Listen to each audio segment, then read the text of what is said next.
like to call this meeting to order. This is the City of Southfield regular meeting of the Planning Commission. We all please stand for the Pledge of Allegiance. I pledge allegiance to the flag of the United States of America and to the republic for which it stands, one nation, under God, indivisible, with liberty and justice for all. We have a roll call, please. Yes, sir. Ms. Bernuti? Present. Ms. Goodwin-Dye? Present. Ms. Gruber? Present. Mr. Martin? Present. Dr. Stevens-Gunn? Present. Mr. Willis? Here. Chairman Griffiths? Here. Mr. Chairman, you do have a quorum to conduct business. Thank you. Do we have any announcements and communications? Next item would be approval of the agenda, sir. Oh, yeah, good idea. Have a motion to approve the agenda, please? So move. Second. Motion to approve by Commissioner Willis, seconded by Commissioner Martin. All in favor? Aye. Okay, agenda's approved. Now on to announcements and communications. Yeah, we have no additional announcements at this time. Okay, thank you. To move into the first item here then, the 23055 Telegraph Road. Yes, Mr. Chairman, this is proposed car wash that be demolished. It was before the Planning Commission in January. You did vote to make a favorable recommendation on the rezoning, so that issue is settled, but the special land use and site plan were put off to this meeting so that they could provide a floor plan that would explain how the detailing and conveyors would work together. But I'll go over an overview before, as I did before, quickly, before we get to that. As noted, this is 23055 Telegraph Road. It is northwest of Telegraph and 9 Mile. It has access on both existing vacant bank branch at this location. The existing zoning is I-1 industrial with P parking zoning in the rear. Proposal is for B3 zoning in the front and P parking to remain in the rear for that back 50 feet. So the back 50 feet is not looking to change.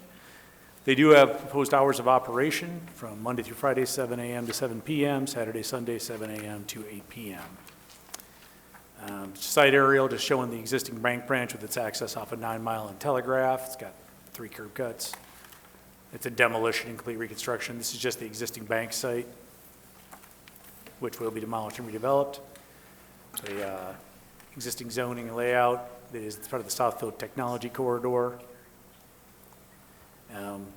We talked about this last time when you voted on the rezoning recommendation, but it is going from I-1 with these uses to B3 with the standard B3 uses, one of which is, as a special land use, a car wash.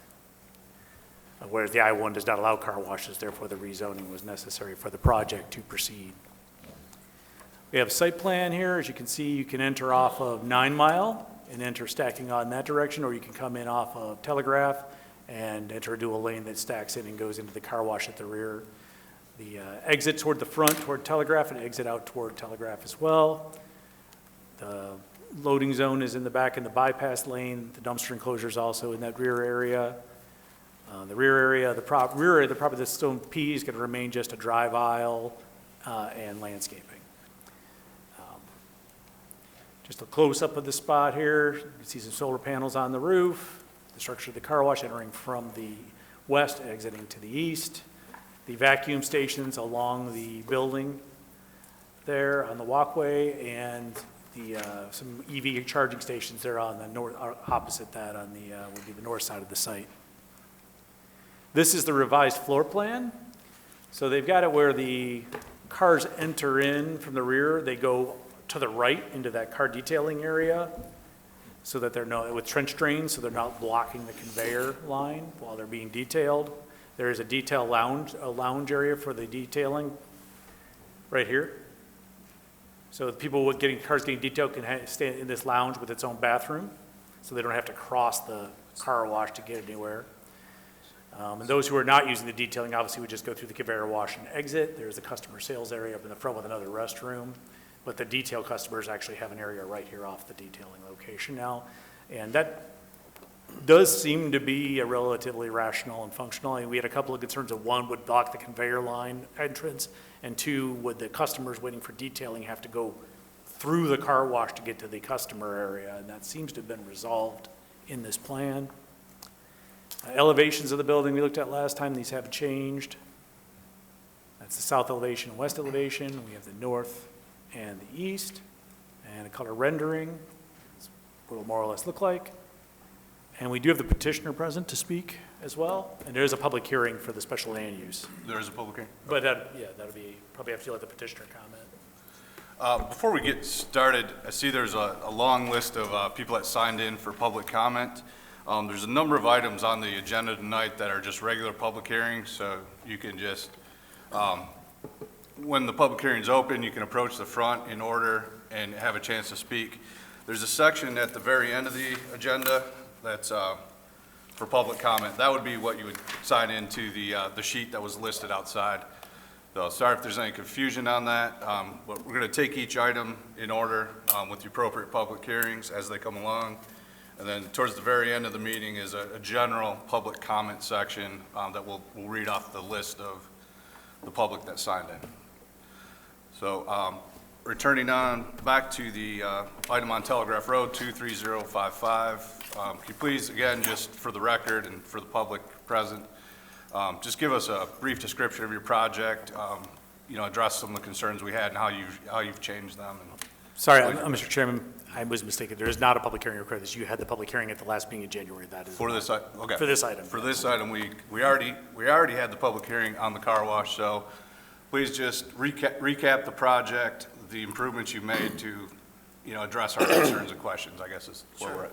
Good evening, everybody. My name is Jan Rubenstein. I'm counsel for Art Dano, who's standing all the way to the left. Art is the owner of the project. Standing just to my left is John Gummel. He's the designer of the project. We were here about, I'm sorry, you need my address? Please. Sure. Yes. Yes. 30665 Northwestern Highway, Suite 165, Farmington Hills, Michigan. Thank you. So we were here about roughly 5 weeks ago, and the commission had some really, I think, very helpful feedback that we've taken and attempted to revise the plans to not only alleviate some concerns, but to improve the efficiency for the customer experience as well as for the business owner. One of the questions that came up when we were here the last time was regarding the water recycling system. There was questions about the volume of water used, the percentage of recycling, and we didn't have the literature with us at that time, but I wanted to inform the panel. What we have is the manufacturer of the track and the car wash has a system, it's called the EQ100, and there would be 3 recycling systems. If we have on the floor plan, you can see where they would be. I don't know if we can turn to that page. So they would be essentially to the right of the restroom for the lounge area. There would be 3 recycling systems. The total volume of water per vehicle would be approximately 70 gallons of water per vehicle. And this system recycles 90% of that. So the unrecycled amount would be approximately 7 gallons of water per vehicle. So I've done a little bit of independent research. On average in this country, a car wash services approximately 70 vehicles a day. We're hoping to be above average, but that's the average. So on average, the car wash is going to use approximately 4,900 gallons of water per day, 90% of which will be recycled water. I wanted Mr. Gumma to speak a little bit to the detailing and some of the improvements and revisions that were made to the design as it relates to that. But if the panel has any questions for me based on the recycling system or anything I've indicated, I'm happy to take them. Okay. Looks like no immediate questions. We'll circle back if we need to. Thank you. Good evening. My name is John Gumma, 7419 Middle Belt Road, West Bloomfield. Thank you for having us back. As a vehicle pulls in, you can continue to go straight and get your car washed, and you just exit on the very right side if you're looking at it. If you're doing a detail, then you would pull in and you make a right, and you would explain what kind of detailing you would have. While your car is being detailed, you have the luxury of hanging out at the lounge with complimentary beverages, water, or snacks. And then typical car details, 15, 20 minutes, depends on how bad it is or how clean it is. As your vehicle is done, then you go to your car and then you proceed to the wash. Through the chair. Can I just ask, okay, so that looks like what we would call perpendicular parking. Looks like you can have 3 cars detailing. Then they got to back out into the car wash lane. How is that going to work if the cars are stacked? Is there, Well, we have is there an somebody attendant. that's going to be like holding up the cars before entering in the building so that they can back up? Or is that, are your detailers going to back the car up and get it in queue? Because I could see that being a conflict point. Yeah, so when the car is pulled in, it is backed in, and then there's an attendant there that would, at that, I guess you want to call it overhead door, the left arrow, it would get held up, and they pull in, and get their car detailed, or car washed. So prior to council, if you could show the turn in, turn out, and just put a note on there that that's Sure. how that's going to work. So the circulation. Yeah, the circulation into the detailing stalls and then back out and then queuing. Just, it's almost like a K-turn, you're going to show a detail. Sure. If you included a car, like the car silhouettes, just showing how many cars fit in there and how they're Yeah, going to be I mean, sitting. that'd probably be helpful, just like you have the car showing on the conveyor belt, show 3 cars there. Or 2, or whatever fits, yeah. Well, it looks like there's 3, but Yeah. whatever Sure. whatever it's designed for. Sure.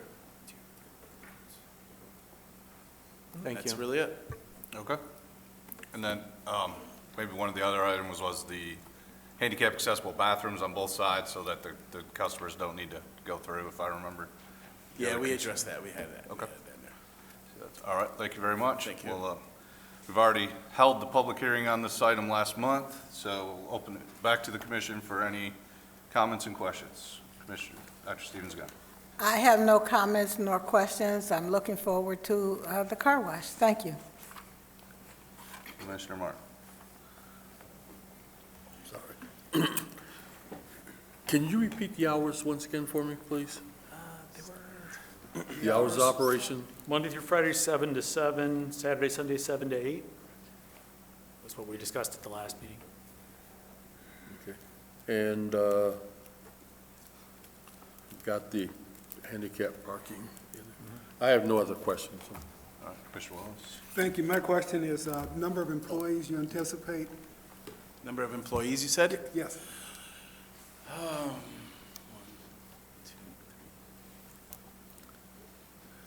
Approximately 5 car wash side, approximately 4 or 5 on the dry side as you leave the vehicle, the tunnel, and then detailing, it's on another 4 or 5. So you're looking So- at 12, 15 employees? Easily. Yeah. Okay. I am trying to remember the parking to accommodate the employees. Oh, we have plenty of parking.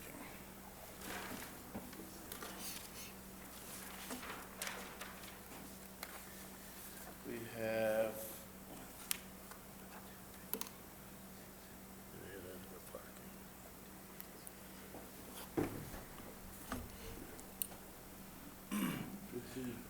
yeah, they're right there. So you have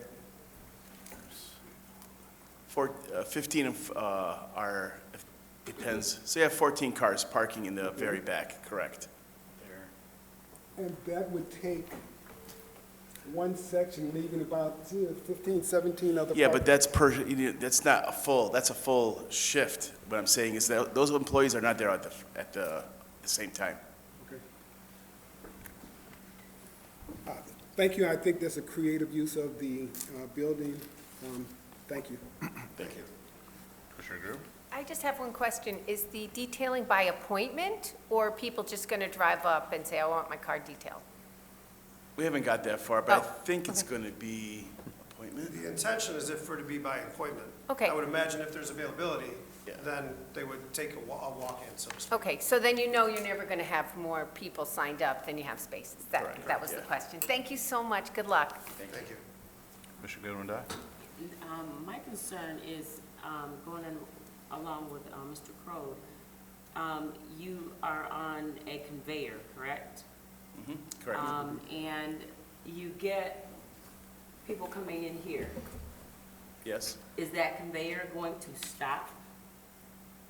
when the cars are backing up into The the at detail? that point, there is no conveyor at the beginning of it. It starts at the wash, and the conveyor has like, kind of like a rotary type. So if there's no car in there to push, then it just goes on its own. Yes, but if this car has to stop, the conveyor back here is still running, correct? Where Mr. Payson, yeah, right there, that's where it starts. So you would start pulling in at that point. Oh, this is going, I always get it going around the wrong direction. Okay. Yeah, last time. Going to the right, Yeah, right of the dot. follow the arrows. All right. In reference to your, and thank you for coming back before us, I was concerned about the detailing as well, and happy that you're going to do that. I wanted to know about the employees.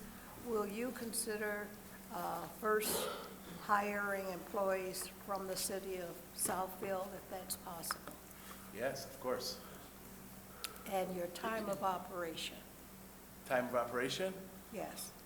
what was it? It was 7 to 7 during the week, 7 to 8 on the weekends.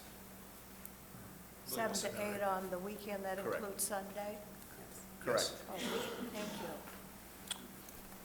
Mr. Martin, you had another question? You mentioned the detailing, but you didn't say specifically what type of detailing, what detailing would you be doing?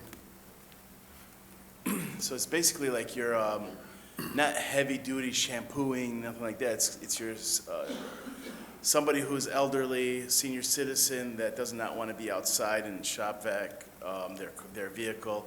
It's a shop vac, it's a heavy wipe down. It's, anything really necessary, but it's not like you're shampooing the rugs, nothing like that, no. Cleaning it, the windows from the inside? Correct, yes. The intention is for the customer to be able to sit in the lounge and wait, rather than drop off a car for multiple hours. So as Mr. Gilman indicated, the intention is for this to be a 20-minute detail from start to finish, give or take. So really and truly, it wouldn't, it's kind of an ongoing operation where you wouldn't really need an appointment then. I'm sorry, can you say it again?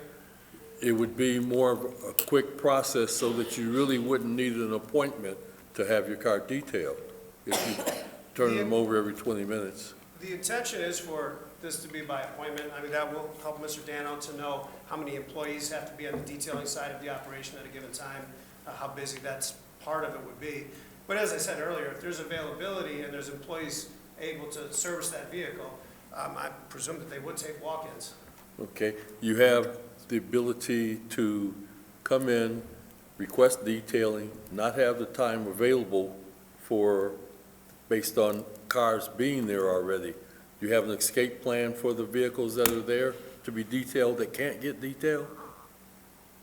All right, have you thought about that? Well, once they go through the cashier, if there's already cars there, we wouldn't be able to do it. Right, so at the point in time where they cross the cashier will be able to tell them if they could accommodate that vehicle. So they could get out, there's an escape route for them. They would be able to get out, if they don't want to, if they can't get detailed, then they might not want their car washed. Correct. Is there a method for them to get out of the car wash line? Well, the whole purpose is for you to get a car wash, and detail is a second. It's not a mandatory or not a first. So you're coming there to get a car wash, and the additional would be the detailing. Well, I understand what you're saying.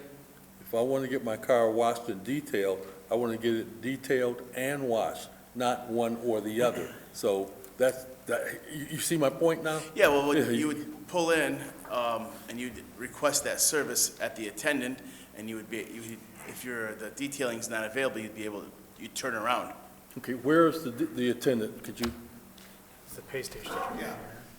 Yep. That's exactly right. Right at the start of those two lanes. Okay, so what if I come in from 9 Mile? Where's the attendant? You have an attendant at 9 Mile entrance and at the Telegraph entrance? Yeah, that's the other attendant would be the interior one. And right where that gate is, right there where that first car is, that's a gate. So you look at the floor plan. Looks like there's a window If you back, here. Let's go back again. back And a up to the window previous here. plan, right at that, see where it says the 16? Yes, there's a gate right there. This is Okay? I'm at the gate. I want to get my car detailed, and I want to get my car washed. How do I get out if I can't get it detailed and washed?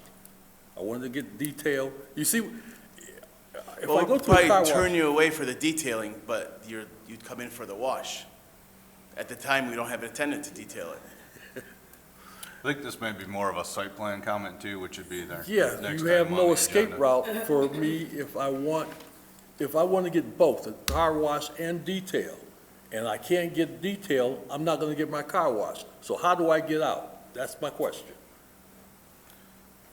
There's That's, the car wash, it appears, yeah, I at mean, this point. So. You see the You point. raise a really good point. And if you're coming in from the 9-mile area and going in from the right side, you are correct. And actually, I think it would be an excellent addition to put, Bypass lane. to put a lane where you could exit before that gate, if for some reason they couldn't service the detailing. If you're coming in on the Telegraph side, you can back up and there's room to make a turnaround. But you're correct. On the 9-mile side, at least from the design, it looks like it's a one-lane entrance. So there would have to be an exit. You're correct. and the problem, and I understand what you're saying, I understand what your business plan is, but people don't follow it. They do it their way. And my way is to get my car washed and detailed at the same time.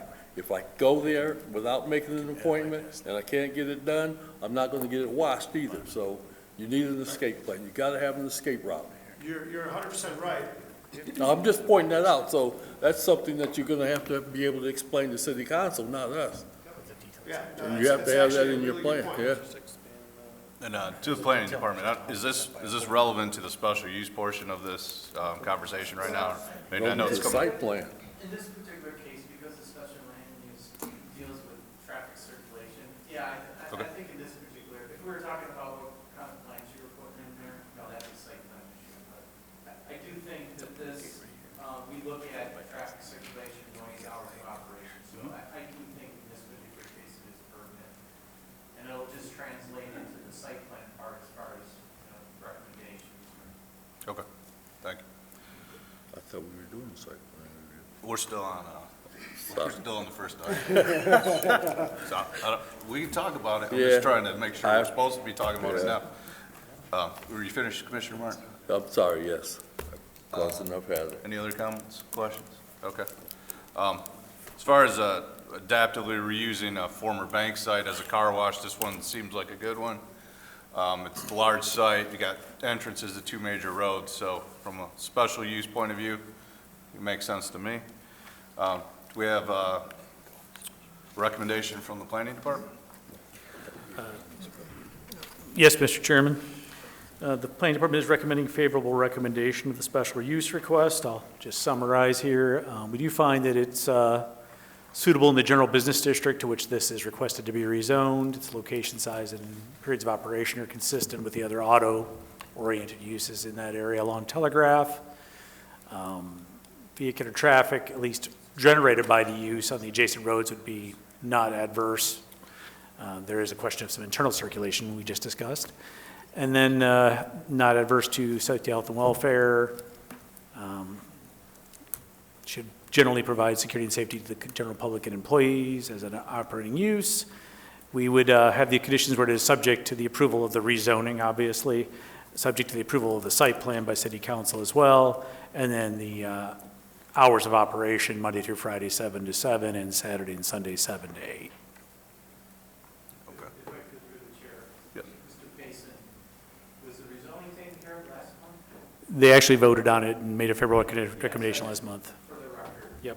And that's all I have. I do have a comment on the site plan. Okay. So to the commission, looking for a motion, and if you would like to add a condition to further study the site circulation, I think we could entertain that here, and we can also discuss it under the next item. To the chair, I'd like to put my concern about the exit route in the site plan. Okay? So, sounds like you're making a favorable motion with the condition that the Site Site plan plan. be further studied with the planning department. Yes. Okay, Okay? yeah, I support that. So we have a favorable motion with a condition mentioned by Commissioner Martin, supported by Commissioner Willis. All in favor? I have a question. Well, let's hold on one second. Dr. Stevens, go. Okay, Planner Crowe, given what we're talking about with this, tell me what impact that would have on them moving forward.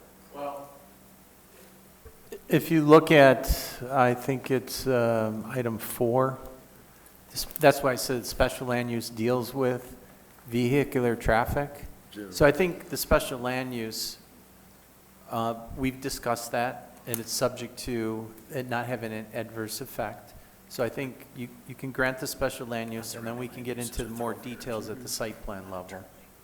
Okay, so remove the condition. Well, that condition is really covered As number 4. Okay. That's too favorable. To make this slightly cleaner, can you please give your motion again without the condition just a For all practical purposes, I want to strike my comment. I can put that in the site plan. Okay. Is that correct? Yeah, I mean, you're making this subject to our recommended conditions, which also covers traffic circulation. Okay. So I'd like the, You're recommending Special- my recommendation you're was making special favorable land use. recommendation of Favorable. special land use, subject to these conditions, and then, Yeah. Mr. Willis, you Support. would supporting that motion. Okay, we got that. so we're back to the vote. So all in favor? Aye. Any opposed? None? Thank you. So the special use recommendation is favorable. The next item, Thank you. it's still this project, is PSB 230019, which is the site plan review. Any additional comments from the planning department to start off? Yeah, if we, Mr. Pacey, we go back to slide 10. Come on now. Work with me. Yeah. Or that, I'm sorry, the interior, Come on. What is this thing doing? there we go. So, gentlemen, because those detailing spaces should have an accessible aisle, and especially since you said that older adults and people with disabilities might be using it, I would just suggest that the center detailing be striped with a barrier-free, van-accessible width of 8 feet, and then you could have 2 detailing spaces, and then it's fully accessible to the lounge and the restroom. So if you could add that on there, that would be an additional condition we would recommend.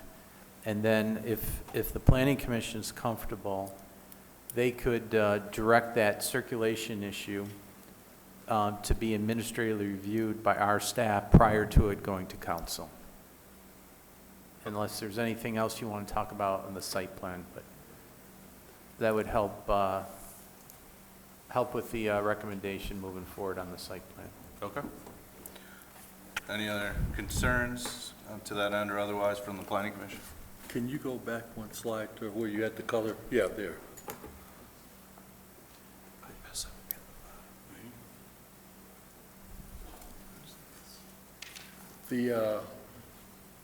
Can you indicate where the detailing is on this portion? Okay, so is it possible to have an escape to come out from the back there? Well, there's a walkway going down the side now. I guess potentially you could have a drive that went down and intersected over here as an escape lane, just kind of like you have one over here. It's a lot of extra pavement, but Yeah, Your concern was more yeah, before you go through the conveyor, how you yeah, get out. yeah. Which would So, be, yeah, which that- would be more on the curved. that's something for the petitioner to work with the planning department, so I will, yeah. thank you, I'm done. Okay. Any other site plan comments from the commission? Okay. If we're all satisfied, then we'd be looking for a motion plus the condition that planner. Mr. gotta do Payson the could put the recommended And we're gonna- conditions for the site plan, we can just add that. Yeah, the 8-foot aisle barrier-free aisle between the spaces and working with the planning department on the circulation issue. with regard to the, I'm curious, with that barrier-free aisle or just a barrier-free marking to, it would have to actually be wide enough to count as a For barrier-free van aisle. accessible barrier-free, which is 8 feet. Yeah. So if you could go to slide 17, Just slide right here, this one, or 17 is? yeah. So we'll just add the, those additional conditions on here. Yep. Yeah, because this is a suggested recommendation. You guys can always add conditions. Okay, so can you please give us the planning department recommendation? Yeah, we are making a favorable recommendation for the site plan review for the car wash here at 23055 Telegraph. It does not seem to have a serious adverse impacts on adjacent properties, relates property, pedestrian, and vehicular traffic safety, except for this one issue we've discussed, which isn't really a traffic safety issue, it's a consumer accommodation issue is how I would understand it. The site plan does show access from major and secondary thoroughfares, both 9-mile and Telegraph, so it does have proper connection to the major roads, and it would be subject to the approval of the rezoning by city council and the special land use by city council, subject to the plans presented and site maintenance agreement and any recommendations of the Crime Prevention Bureau, and obviously continuous compliance with all applicable ordinances, codes, laws, and statutes.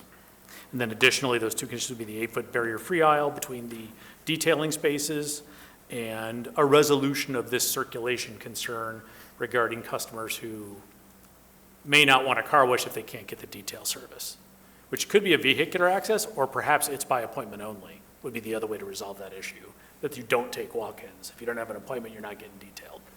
It's the only other way I can think of doing it. Okay, thank you. So the commission looking for a recommendation, including the additional conditions stated. I'd like to move that we accept the favorable recommendation of the department for PSP 23-0019, the site plan review, and including the additional items as discussed. I second that. Okay, we got a favorable recommendation by Dr. Stevens-Gunn, seconded by Commissioner Bernuti. All in favor? Aye. Any opposed? None. Thank you, and please contact staff to further discuss these items before next meeting. Thank you very much. Good luck. Good luck. All right, next item is 24839 Greenfield Road. There's a public hearing on the special land use first, PSLU 230020. Thank you, Mr. Chairman. As noted, this is a existing gas station on the corner of 10 Mile and Greenfield. It's the southwest corner. It presently has a fried chicken carryout in it, which does have its county health department license, but does not have its special land use because there was a miscommunication on that or misunderstanding. So they're looking to do the special land use approval for both adding beer, wine, and liquor sales, which is a special land use, and the carryout restaurant, which is also a special land use. And gas stations themselves actually are special land uses, but this one exists already. They are looking at, and this was discussed before, hours of operation on Monday through Saturday, 6 a.m. to midnight, Sunday, 7 a.m. to 10 p.m. Current zoning is B3 general business, which is the district that allows gas stations and the other uses as a special land use. It is, future land use plan has it as local mixed use, which is consistent with that zoning. We provide these when these have come up before. This is a 1,000-foot radius around the site, and it shows the gold star is where this gas station is located. The other, there's a liquor store across the road there, Prince Fine Wine and Liquor on the other side of 10 Mile. Those are the two locations within a 1,000-foot radius that sell beer, wine, and liquor. Just for reference. Little site aerial, just zooming in a little more, just going to give a little more detail. We got the gas station kind of on the west side of the site, the canopy toward the east. Got some parking and dumpster closures kind of a little more toward the south. Some photos of the site. This is from Greenfield, looking through the pump islands toward the gas station. You can see down the parking on the side to the dumpster enclosure. And then the 10-mile side of the building. Here's a little another shot from the sort of the south side of the pump islands, and then the side of the building a little closer, north side with the rear of the property, and then the front of the building. We are looking at a few improvements here. They're going to be putting in some pedestrian, like a striped pedestrian connection across the parking lot here to an ADA ramp to get to the door, And then from the area in the front with the bus stop also goes through to the gas station. The ice chest is going to be on the side here. It's going to be an ADA accessible ice chest, plenty of room there for them to have access to that chest. The grease trap, which is now currently over here, is getting moved to the south side of the building and screened. So that's going to get relocated to where people won't have to look at it. And that's pretty much what's going on with the site plan. Floor plan, just to give you an example of this, they've got the kitchen here and their back room for the carry-out. That's as it's currently configured. The blue here behind the counter is where the liquor sales is going. The red is beer and wine display on the floor, and then you've got a beer and wine cooler on the side as well. This is, as I understand, just repurposing existing space. They're not actually renovating. It's just shelf space in the coolers, and then the floor is getting reassigned. There's going to go. There we go. Landscape plan. It's more or less the existing landscape. There may be some replacements and refreshments that have to occur in the spring to match this, but this is consistent. We do have a key over here for what these plantings are. And that is another section we're going to get updated as the landscape. You'll get some refreshing. Elevations of the building, not really changing very much, but they were provided. And then we do have the petitioner present to comment. They gave us some interior photos, and I have the floor plan up here as well. Okay, thank you. Please, again, state your name and address for the record, and give us a brief description of why you're doing what you're doing and what you hope to accomplish. Thank you. My name is Ken Moreland. I'm with Dorch and Martin and Associates, 29895 Greenfield Road. We're the architects representing the applicant for the special land use. He is requesting it so that he can provide sales of alcohol, liquor, and beer wine. As Mr. Payson had indicated, the project will not require any alterations to the exterior, and the interior will remain the same. The only thing will be they will be reallocating the display spaces on the inside to have the alcohol as shown on the floor plan.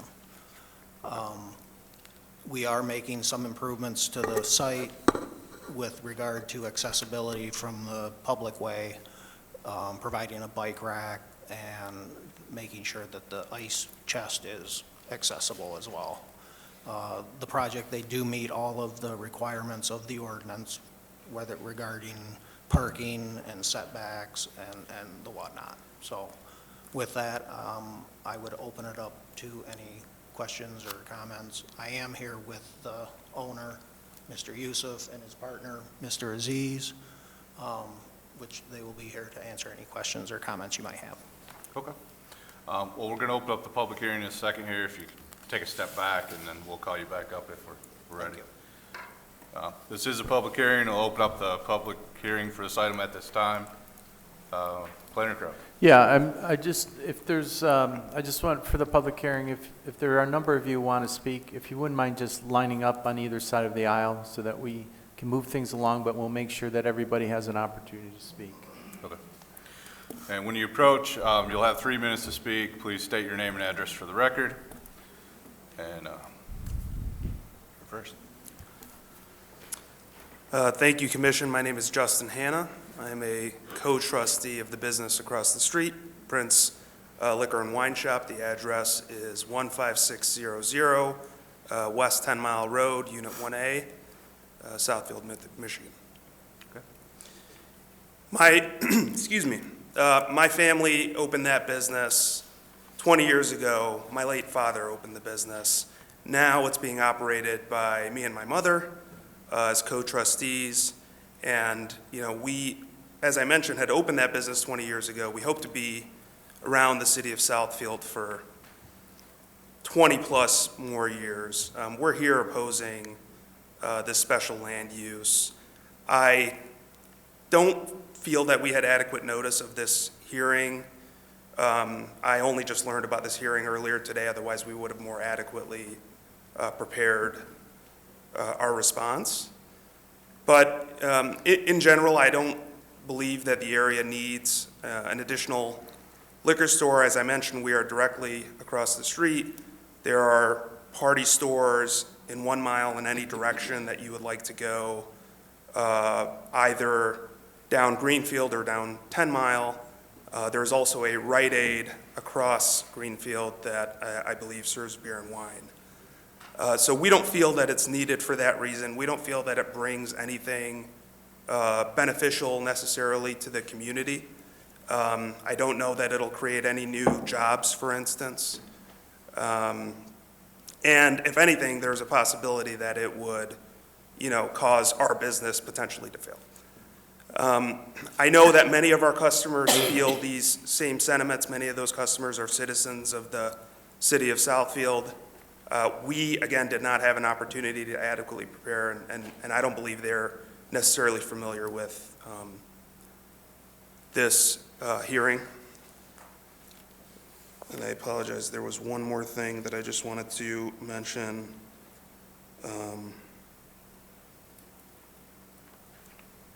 On the record. I think that's all. I think you appreciate the sentiment that I'm trying to portray. And I did write my name down on that list at the beginning, so to the extent that there's no further comment necessary, I can cede my time. Okay, Thank you. Through the chair, before you leave, this body is a recommending body, so there will be another public hearing at council next month. Okay. And so you'll have more time to present, and you can submit a letter. I know you're all limited to 3 minutes, but feel free to submit a letter to our office, and we will make sure that it's in the packet for the council meeting. Understood. Thank you very much. Thank you. Tom, do we anticipate the March, do we have a date?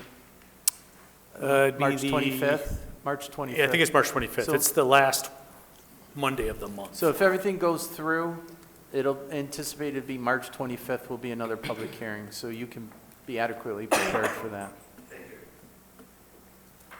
Please state your name and address. Mark Malone. My address is 15664 Goldwyn, Southfield, Michigan. I'm actually a customer at both of the places, the gas station and the store. I feel, as being a Southfield resident, that we don't need another liquor store this close. I mean, they're right across the street. That's just my personal opinion. And that's really all I have to say. I just don't think we need another liquor store that close. Okay. I mean, that gas station is very busy already, and I feel that if they're serving liquor, it's going to be even busier. So I just think that we just don't need another liquor store right across the street from another liquor store. So I don't even have to use the 3 minutes. I just wanted to put that. You don't have to, please. Okay, thank you. Thank you. Thank you. Good afternoon. I am the owner of Prince Liquor, which the gas station is like about less than What was your name? 300. My name? Yep. My name is Neda Hana. Okay, thank you. Got your address So from they your are site. so close to us, I don't feel like there's a need for another liquor store that's going to be right there, like less than 300 feet away from us. We're trying to keep up the business. We take care of our customers, and I don't think there's a need for a liquor store that close. And that's all I need to say. Okay, thank you. Thank you. Please state your name and address first, and then begin. Hi, everyone. My name is Jonathan Hanna. My address is 1321 Orleans Street, Detroit, Michigan. It's the site of my office. I'm also a son of Netta. I want to make some comments today, not just as I'm a family member of the business owner, but also as a professional. I'll give you a short, very short biography.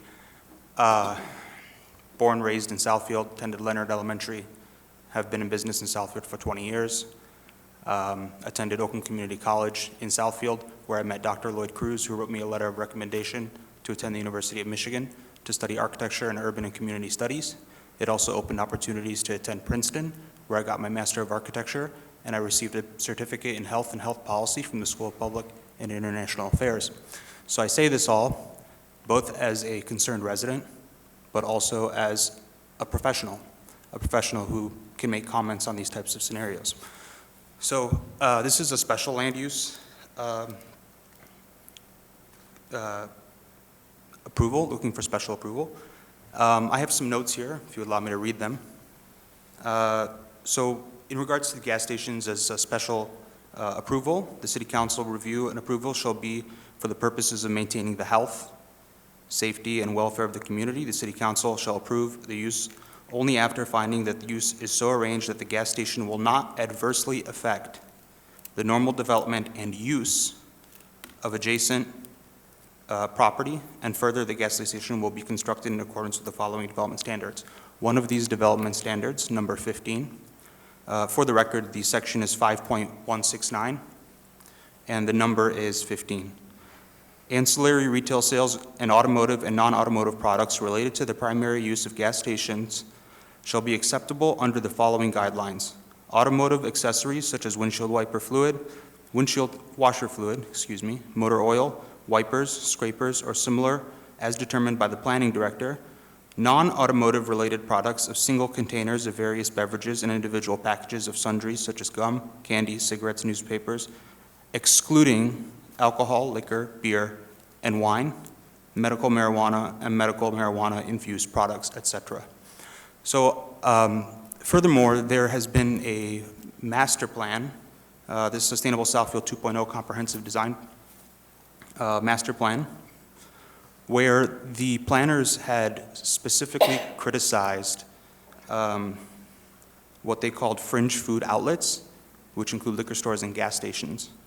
One of the major aspects of the plan. I'll give you just a few additional seconds. It sounds like you're. Thank you. I have one last sentence. Close. Thank you. I appreciate it.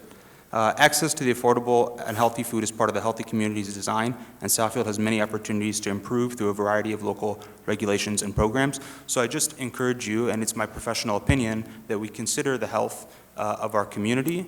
I would say that we worked for the last 20 years to build relationships with the yeshiva, the Jewish school across the street, which the LARA, the Licensing and Regulatory Affairs, maintains the rights to revoke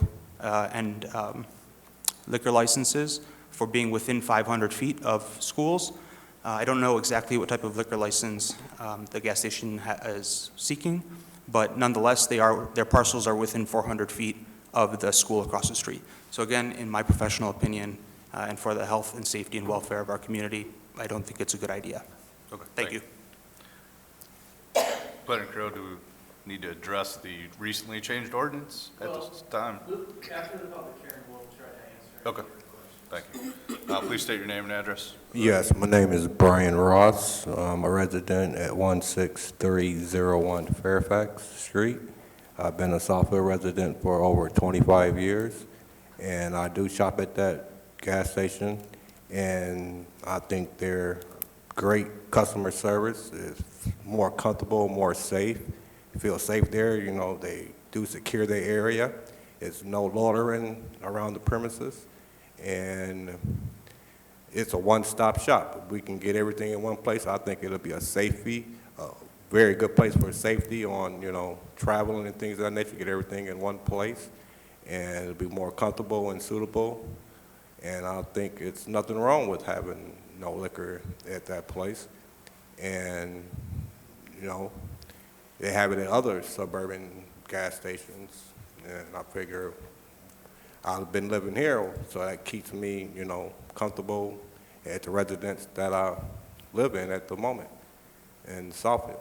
And I figure, you know, they deserve it. They great people, and they do secure all their customers. I was going to say clients, but customers that, you know, do attend their station. And I figure that'll be the best thing for that side of town, right there on Greenfield Road. And that's pretty much, you know, all I have to say. I think they should have the license. Thank you. Please state your name and address for the record.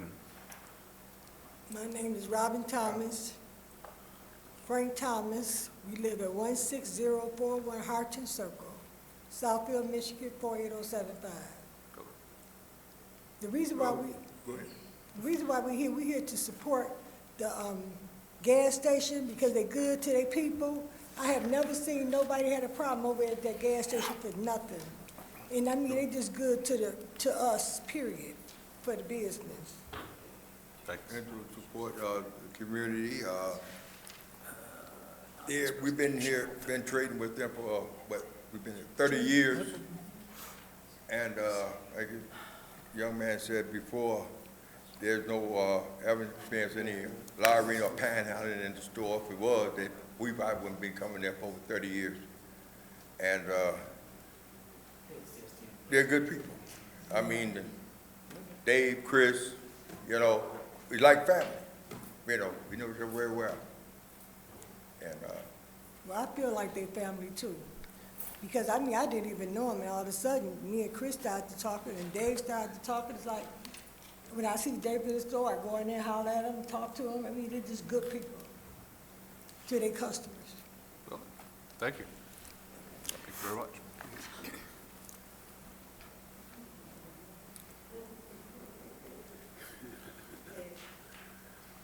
Please state your name and address first. My name is Jeanette Gordon. My address is 16309 Hardin Circle.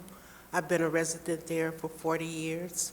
I've watched the transition of everything going back and forth. The comfort in the area is most important to me. And with the accessibility, the easy accessibility, and the convenience, everything is all in one. They give great customer service. For 40, well, they haven't been there for 40 years, but I have, and I've watched them. And as they said, they're like family. No laudering or anything. That's all I have to say. Thank you.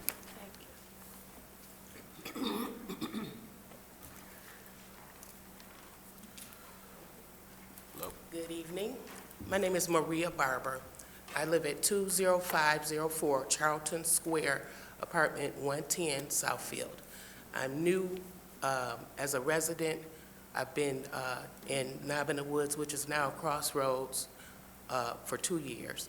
But I've been in the Goodman-Acker building managing a law office since 2003. I've been going to that gas station for many years. I appreciate the chicken restaurant that they have in there now.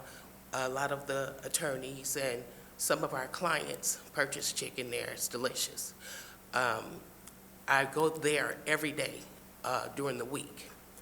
I think that it would be a convenience to be able to purchase beer, liquor, wine, if that's what I want to do. I have also been to their store, to the other store across the street.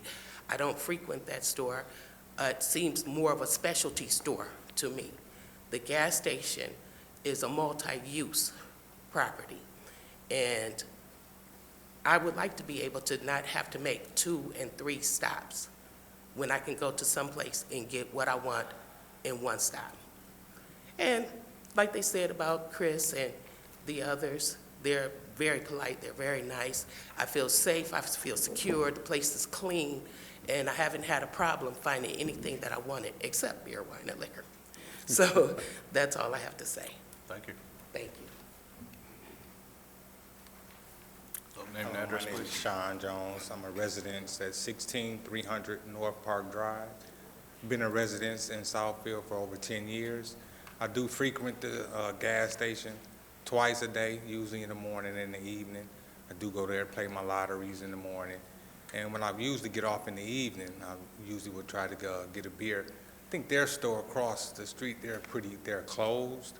So I would be able to at least get a beer in the evening if they're able to get their license there. And they do take care of the community. I haven't had any problems there, and no loitering, and not too busy, so, you know, even when I go, it's in the morning and in the evening. But that's all I needed to say. Thank you. Thank you.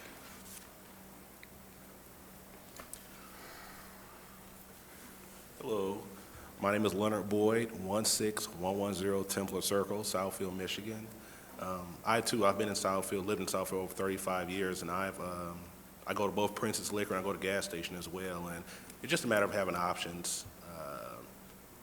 You know, that's just how I pick it. If one place is too busy, I'll go across the street to the other. You know, just a matter of having options. If one place is has, you know, a few things going on, I just go across the street. Chris and the gas station, they've done a lot for the community. She spoke of chicken. I mean, I've went in there a few times. He's like, "Did you get your coupon for free chicken?" And you know, you can't say that about everybody. Where they kind of care about the community and want to do things for the community, and they've always stepped up. And you know, I've been there when he's helped out someone that was, you know, a little shortchanged, didn't have the money needed to make their purchase or whatever. I've seen him help people out. I've seen that at the store as well. But I'm just saying, again, it's just a matter of having options. So that's a good family there, and they're good here at the gas station as well. So it's just a matter of having options. That's all. Thank you. Thank you. Seeing no more public comment, close the public comment at this time. Planning Director Trout. Yes, so I'll address in general terms, and I ask Mr. Payson to jump in on the acronyms here, but just for the benefit of the public, the council did entertain and amend the ordinance to allow for beer, wine, and liquor sales at gas stations, subject to special land use. We looked at this as an opportunity to make sure that the older gas stations come into compliance with ice chests, accessibility, outside storage, and so forth. We deemed it as a special land use so that we could get public input. But with regard to the state, the type of license, Mr. Payson, beer and wine is called? It's the SDM, the Special Distributor, Special Immersion. So the SDM is similar to what a CVS, Rite Aid, grocery store. It's a license to sell beer and wine for not consumption on the property. It's like a carry out. And then there's another level for hard liquors or spirits. And both of those are regulated through the state, and they do not have any distance separation requirements for those type of license. Now, the on-premise alcohol is limited and has other separation requirements from schools and churches and so forth. So the comment about needing to be 500 feet from a school, that does not apply to these types of licenses. We also, on previous gas station with liquor sales considerations, know that there only are a capped number of retail-oriented liquor sales based on our population. But last count, we had about 20 or 22 beer and wine available still in this community, exclusive of the few that just came through. Now, the hard liquor, and that's a question I have, we were already capped at the hard liquor, and I don't know if the gentlemen have to purchase them and bring them in from somewhere else, but I don't think we have any hard liquor sales, retail sales available in this community. So we gotta check that before we go to council. But again, there's no separation requirements. If there was a drugstore, a grocery store, a liquor store, all next to each other, they could get those retail sale of beer and wine with no separation. The gas stations are treated the same. If they were on-premise consumption, they have different setback requirements. So they are within the limits of what our special requirements are. And we do look at this because hours of operation are important, and we want to make sure that there's no adverse impact to adjacent property owners. Now, some of the photos that I saw that were shown, and I have a question of our petitioner, so if you don't mind coming up. It looked like you had outside sales. You had windshield wiper. It looked like there might even been wood that you get for fireplaces.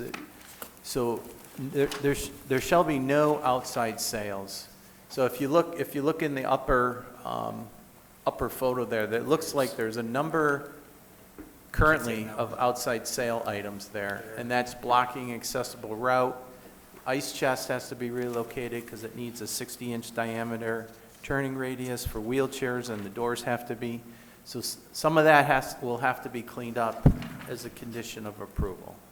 So those are the kind of things that we're looking at, to make sure that the site's up to speed, there's pedestrian connection, there's accessible, barrier-free access to the front of the entrance and to any exterior ice chest, and then there shall be no other exterior sales at all.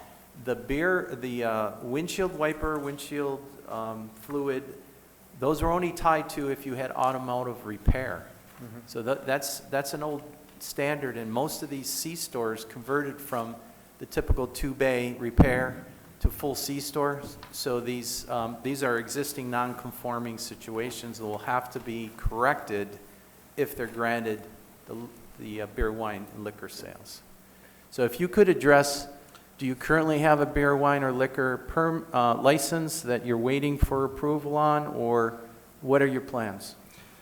So as far as the beer, wine, and liquor license, I have applied to the state of Michigan, to the Liquor Control Commission, and it's approved pending the city of Southfield.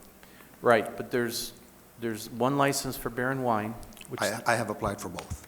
Right, but the city has some to give, but the liquor, last I checked, we have exceeded the amount of liquor licenses for these type of retail businesses. So what I'm asking is, if you're approved for your special land use, will you have to acquire that liquor license from outside and bring it in? Otherwise, I don't see how the city can issue the liquor part of it. I have already. I have already purchased the liquor license. That's what I just asked. Yes, yes, I have. You just said you had applied for beer, wine, and liquor.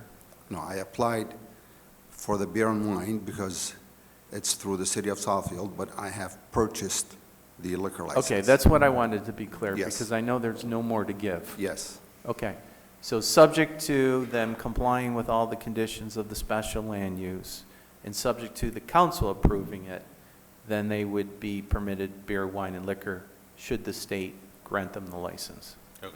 And from a planning review, zoning ordinance review, we don't really care if there's liquor or beer and wine or both. It's all covered by the same special It's land not gonna use change the approval. site It's in the plan. same provision of the road code that was revised.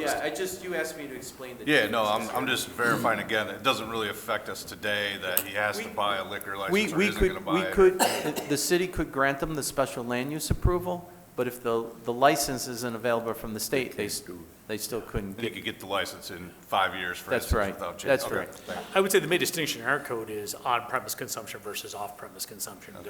Those are distinctly different uses under our ordinance. Okay, thank you. And to answer regarding the windshield solvent and the wood, we have removed those a long time ago.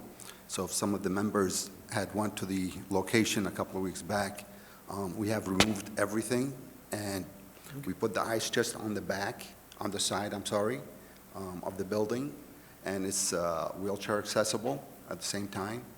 And you guys had asked us to move the oil bin from the one side of the building. We moved it to the other side, and we did fenced it also, so you cannot see it. Again, through the chair, I was just pointing out, those are some of the conditions that we're looking at as far as granting it. And maybe that's an older photo, but that's the example of what we were trying to correct, because it was okay. preventing barrier-free access to the store. Yes, sir. Okay, thank you. It was a little warmer that day. I think we're good. To the commission, any other further questions or comments? No, I have a comment. Go ahead. First of all, to the citizens who came out this evening, thank you very, very, very much. We don't have a lot of community participation on a lot of these issues, and I just personally want to thank you all for taking time this evening to come out and share your thoughts and comments. On that, I'm good. Okay. Mr. Martin? No questions or concerns at this time. Willis? No questions. Mr. Gruber? No questions. No questions. No. So we've already learned a lot about gas stations and beer and alcohol sales in the last few months, so we're all pretty well educated up here. So I have no further questions either. You're making the site improvements required, and your site was already pretty clean in the beginning. And I remember when you removed the service bays from your building and did the updates on the, then, I don't know, maybe 10 years ago or something like that. So you've already done a lot of improvements to your station compared to some of the older ones around the city. So, thank you. Is there a recommendation from the planning department? Yes, Mr. Chairman, let me just advance this. I'll summarize. Planning Department makes a favorable recommendation of the special land use request for this gas station for liquor, alcohol, beer, wine, liquor sales, and carry-out restaurant at an existing gas station at 24839 Greenfield. It is size and character in harmony with the general business district. Obviously, this is where this is allowed as a special land use gas stations with carry-out, and it's actually one of the few districts you can actually do it in, so. Location, size, and intensity shouldn't create any possible nuisances. The facility is not expanding. They're subbing some retail for other retail for the alcohol sales. The carry-out restaurant's actually already there and functioning, so you're able to see how that works. Does accord with the purpose and spirit of the chapter and sound planning. This is a very auto-oriented area at an intersection along Southfield, or Greenfield, so Greenfield and 10 Mile. Really, the character is not expected to cause any additional adverse effects from noise, dust, odor, or fumes. It is a functioning gas station now. And promotes, not adverse to promotion of health, safety, and welfare of the community. And safety and security of the public, as noted by, it's a well-run station that people feel safe at. And we would, the only conditions would be subject to the approval of the site plan by the city council and continuous compliance with all applicable ordinances, laws, codes, and statutes, and hours of operation Monday through Saturday, 6 a.m. to midnight, Sunday, 7 a.m. to 10 p.m. And just to clarify that the alcohol sales might be slightly different than their hours of operation, and that's subject to the state. Yep, there are state regulations on when you can and can't sell alcohol that are in addition to the hours of operation here. Thank you. Looking for a motion from the commission. Through the chair. Move for favorable recommendation of PSLU 23-0020. Special use. I second. Got a favorable recommendation by Commissioner Willis, second by Dr. Stevens-Gunn. All in favor? Aye. Any opposed? Thank you. So the special land use has received a favorable recommendation.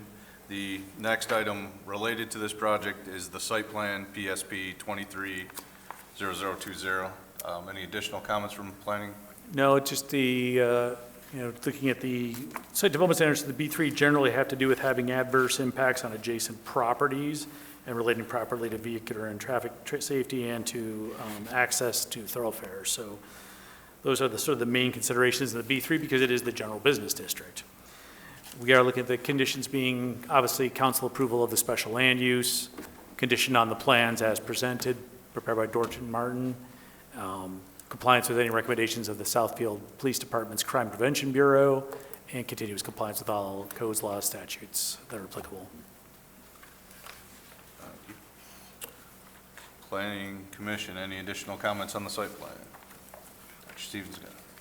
No, I'm good. All right. Commissioner Martin.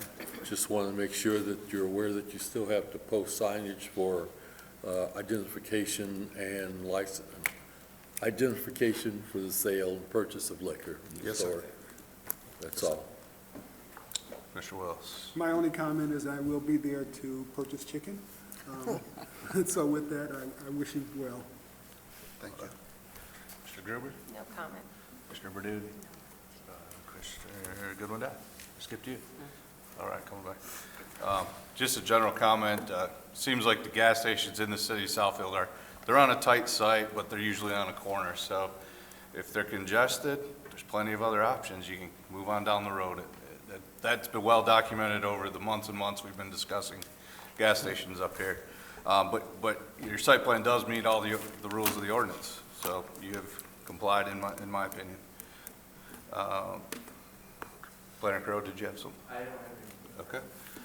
Can we have a recommendation on the? I already summarized it, I think. Okay. So we've heard the recommendation, so now we're just looking for a motion. A motion that we accept the favorable recommendation for PSP 23-0020 site plan review. Support. I had you first. Okay.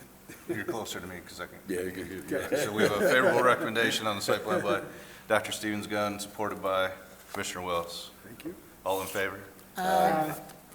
Any opposed? Okay, favorable recommendation on the site plan also. Thank you very much. Thank you. Next item is at 23800 Lasser Road. Two items on this one also. We're going to start with this public hearing, special land use, PSLU 23-0021. Thank you, Mr. Chairman. This is Chair. the, Can you hold off, please, so that people, can you hold off till they finish evacuating? yes, Commissioner. Leaving. Thank you. Everybody talks the walk.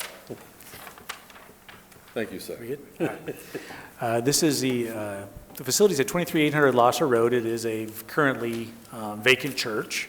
Been vacant for a little while, over a year, which is how it lost its legal nonconforming status as a church because it was built prior to those requirements being 1963 and then the addition in 1973, prior to special land use having been required for that.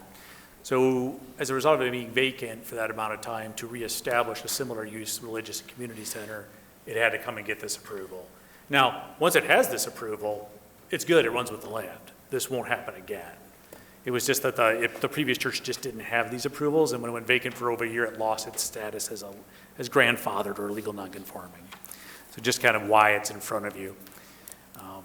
They are looking at reoccupying this, as I noted, for a religious institution, cultural center, and their hours of operation, as was discussed last time, are 8 a.m. to 8 p.m., all days of the week, potentially. The zoning of the area is R1 residential. The master plan area, future land use map, is low-density multiple family residential, which is consistent. And religious institutions are frequently found in these residential districts as like a non-residential but compatible use, just like schools. This is the site located. You can see the Hen Rivers Drive on the north side, condos, you get multifamily to the south, and some single family there to the east. You got driveways on the north and south, the church in the front, the main building, the original building being the chapel, and then the wing being the later addition. You got a rectory house, and then another building that was like a caretaker's house, and then there's a small storage building back here, and they were going to try to get to the answer of whether or not those are all staying. I believe the rectory house is actually staying for sure. It was the other two structures that were questionable. Some photos of the site.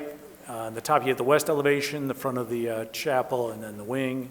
The east elevation across the parking lot there, which is, obviously needs to be resurfaced. Ends of the building, north elevation and south elevation. It's brick structure, flat roof on the wing, and then pitched roof over the main original building. The east elevation on the top left there is the rectory house that they've been working to fix up. The other one is the caretaker house. And then, I don't think we have a photo of the little garage, but there's a garage as well shown on the plan back here.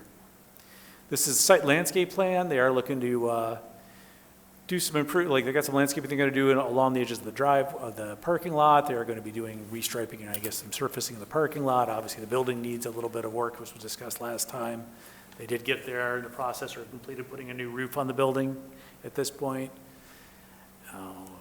Floor plan, you got the church hall, the chapel, then you've got a wing with office rooms, meeting room, children classrooms, then a fellowship hall in the basement, choir loft, pretty standard layout for this type of building from this era. And the petitioner is present to speak on this. Okay. Could you please state your name and address for the record, and again, brief summary of who, what, why? Yeah, my name's Art Kalajian. I'm the architect on behalf of the church on this project. And next to me is Noel Santos. He's the civil engineer and site engineer as well.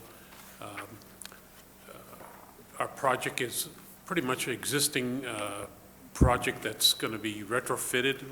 There's no additions planned at this point. But one of the things we were talking about is what buildings are to be demolished, and we're toying with the idea of getting rid of the shack and the adjacent storage building and potentially in the future, putting an addition to the rectory as a storage facility for lawnmower equipment, since we're going to lose that space.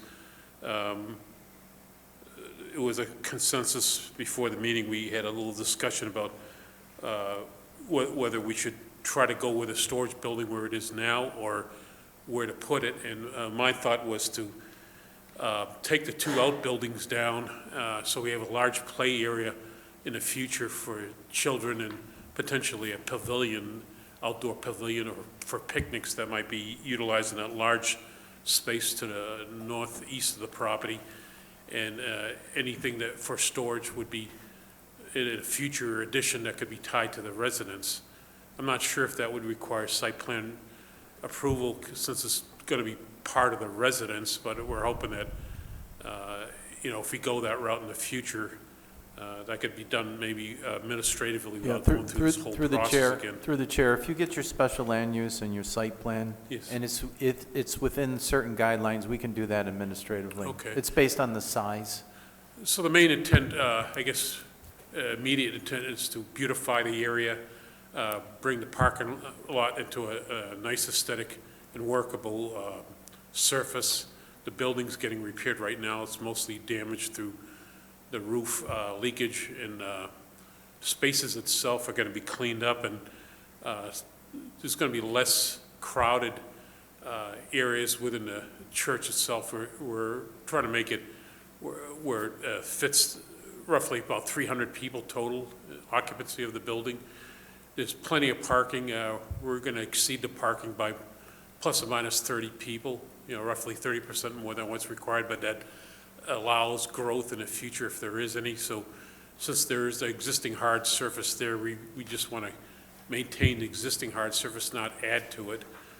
And then by getting rid of the two outbuildings, I think it'll be aesthetically more pleasing site, adding additional landscaping along the parking areas so that we try to shield any headlights from any cars that might be within the parking area, and then adding a few trees here and there to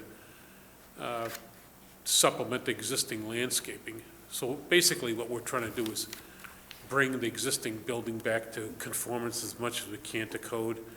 While it is existing building, certain things will be status quo, such as accessibility. We have access to the lower level through the outside and through a chairlift, and based on the rehabilitation code, we hope to maintain that status quo. So basically, it's more of a retrofit of the existing facility with whatever needs repair. And that includes the site as well. We're just surfacing the site. We're not doing a major change to the site. The drives will stay basically where they are, and really a beautification project, really. And I don't know if civil engineer wants to add anything, but The hours, like the typical, this is the busy time, and we have meetings during the week, that kind of. primary use would be church use. I believe it'd be just midweek and Sundays, but the church will also have events during special events for cultural purposes, like they mentioned last time, for dance. They have a special program for dancing and their cultural system, and they invite the public for that as well.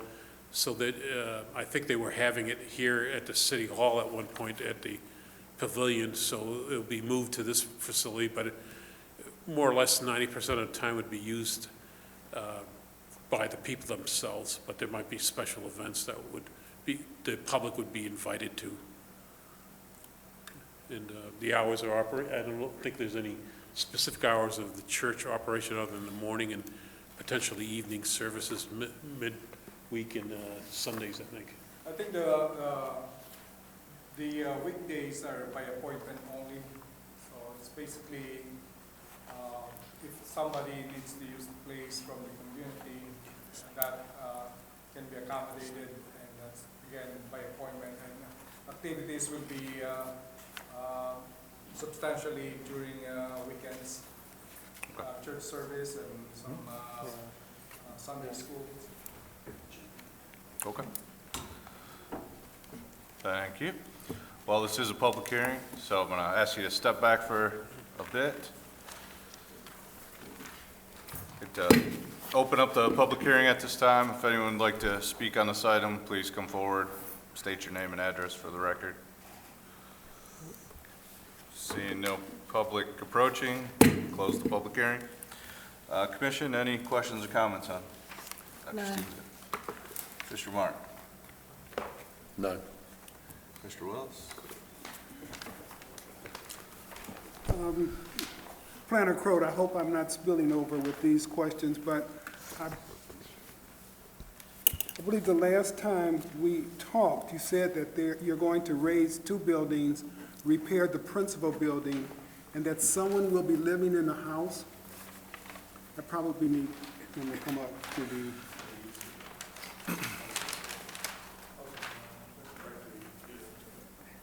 The rectory is planned to be occupied by the pastor, and the 2 structures on the north side, one to the northeast is the shed, is certainly going to be removed, and same thing with the caretaker's house, that's going to be removed too.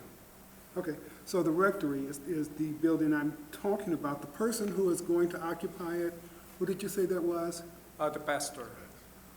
Okay, and forgive me for asking this way. Is the pastor an employee of the church? Is he, what is his status? Is he an employee or? No, he's going to be a volunteer, basically. He's going to be? A volunteer. Okay. You talked about the repairs you're going to make to everything but the rectory. Are repairs being considered for the rectory? Is it up to code? Is it livable now? I believe the roof still needs to be repaired for that one, and that's in the schedule. We just finished up the church building. Was repaired last December, and then the flat roof, that was just recently done too.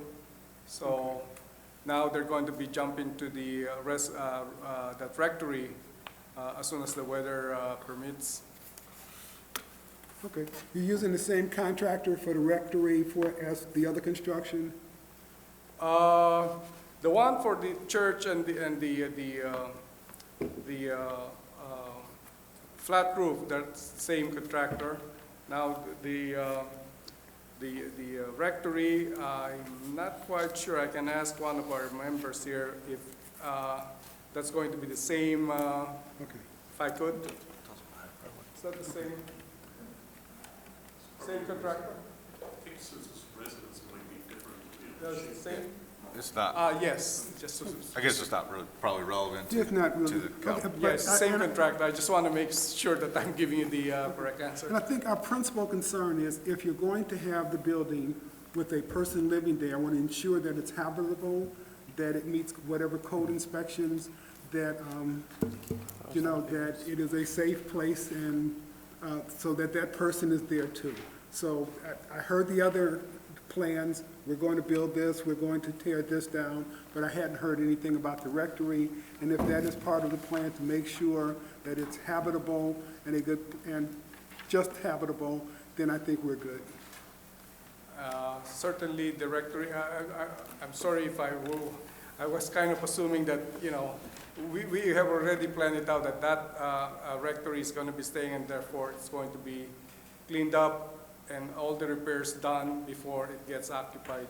Okay. That's the plan, that's what we're doing right now. Sorry, in fact, I just was concentrating on the ones to be demolished on the north side. But yeah, the one on the south side, certainly that's going to be fixed, and they already did some cleanup on that one last year, and it just so happened we got caught up in that weather. Okay, okay. Thank you so much. Oh, you're more than welcome, sir. Commissioner Gruber? No questions. Good one, Dad.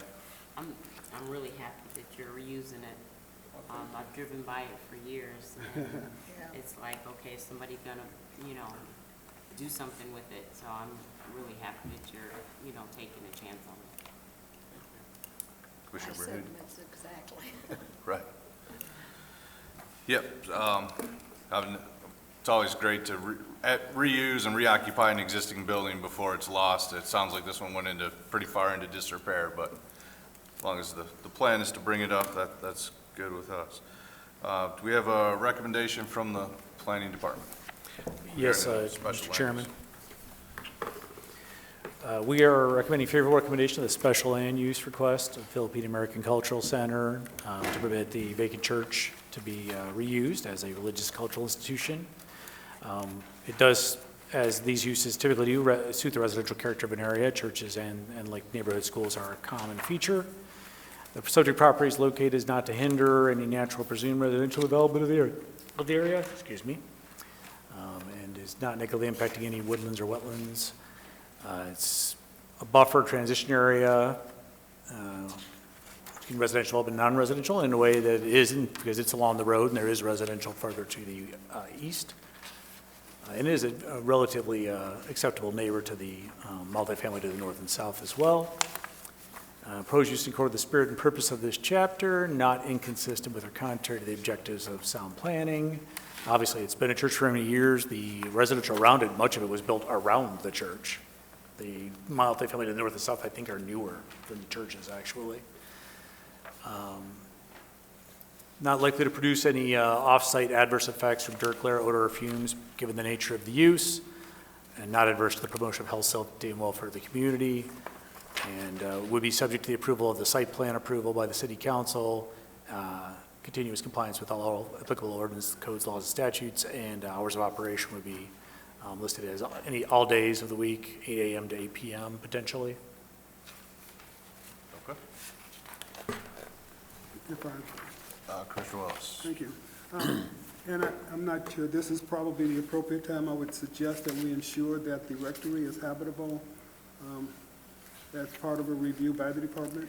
The building official would have to issue it a certificate of occupancy before it could be occupied as a home. So it would definitely have to be brought up to code and inspected Okay. by the building department prior to its occupancy. Okay, thank you. Okay, looking for a motion. The chair, I move for a favorable recommendation of PSLU 23-002, special use. 0021. I'm sorry, 21. Second. Okay, got a favorable recommendation by Commissioner Goodwin-Dye, second by Commissioner Martin. All in favor? Aye. Any opposed? None? Okay, favorable recommendation on the special land use. Next item, same site. It's PSLU 23-0021, which is the site plan review. Any additional comments from planning department? Do you have anything? I do.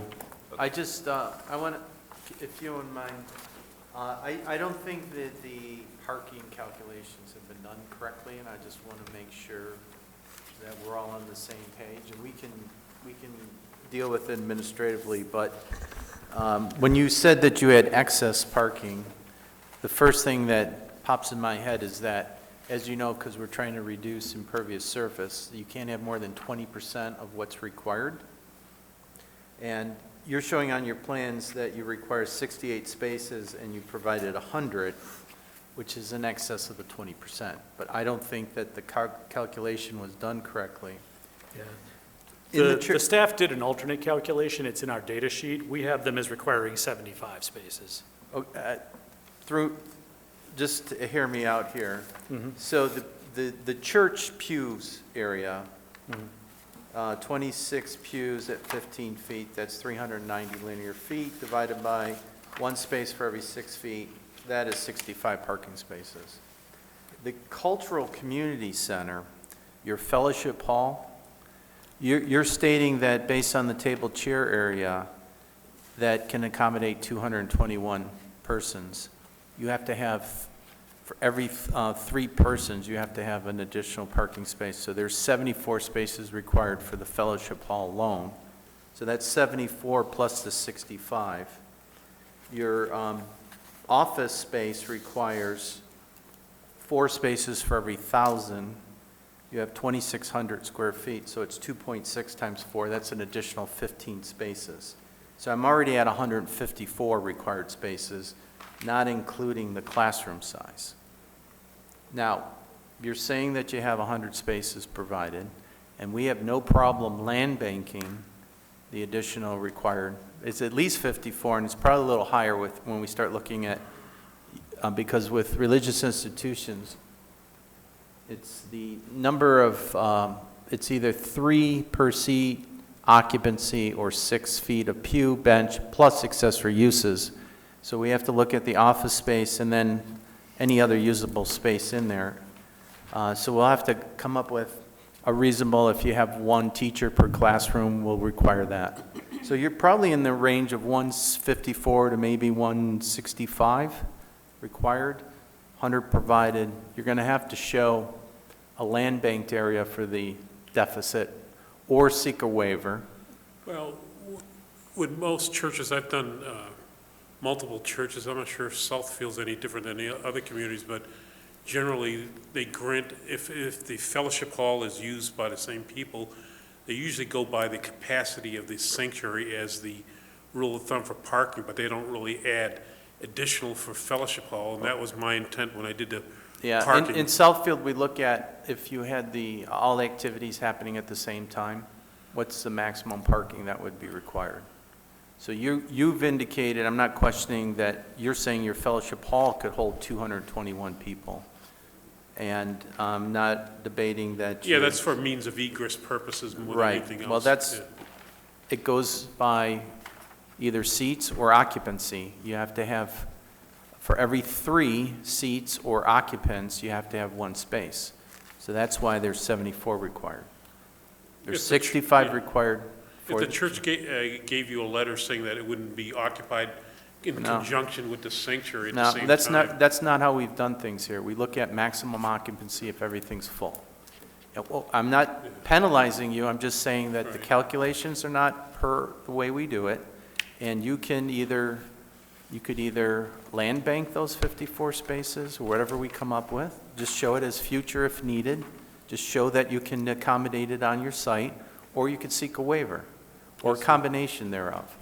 I'm just saying that when I'm looking at the parking calculations, because this is the site plan part of it, I want for the record to note that the way this is calculated is not correct.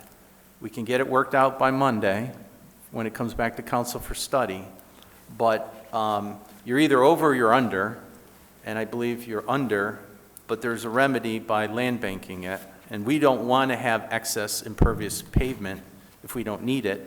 But we have to show that if you're widely successful. The other thing is, once this special land use is granted, the Philippine community could move out, sell it to somebody else. So we have to make sure that maximum use of the entire facility is covered at some point. And that's why we go through these calculations. And, we try to be reasonable, and I'll say, if you had every classroom full with children while the worship is going on and you have something going on in the basement, 1 teacher per room I think is reasonable. Maybe it's higher based on code or daycare or whatever, but we'll just take it as one space required for each classroom. So you add that to the 154 that's required. You've already got your office space accounted for. So there's just a couple of additional parking spaces. So you're somewhere between probably 154 and 160. And we just need that revised, and then you to address how you're going to accommodate the additional parking if needed in the future. Could we show the shortage of plus or minus 50 to 60 cars as potential future parking and not have any work done to that area since we don't Yeah, that's need what it? I'm saying. You Okay. just, Yeah, it's- because we land call- banks, sometimes they need a hard surface. No, you call it future land bank parking. Okay. You would show it designed to accommodate those 50 spaces. You just dash it.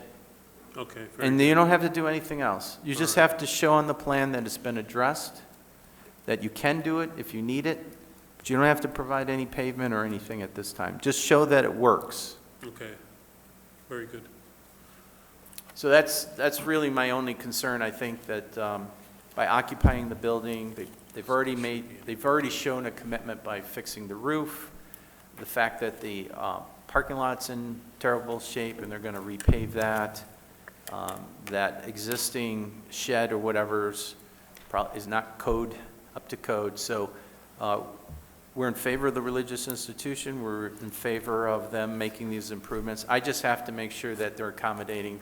If they're wildly successful and they got things going on all the time, and I've seen it at other religious institutions, we just have to make sure that the parking's been accommodated.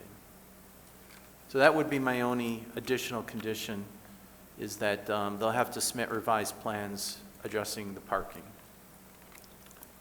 Okay. I got a quick question to the planner. Since we'll be revising this to show that, would it make sense to show a potential addition to the rectory where the garage is a future as well? It's, you can always do that administratively, but it's better if you know now. Okay. Show it as a dash and show it as a future. And then again, if something changes, you can always come in and administratively approve it. But if you anticipate that sometime in the future you might add a 200 square foot, I would just show it now and get it approved. All right, very good.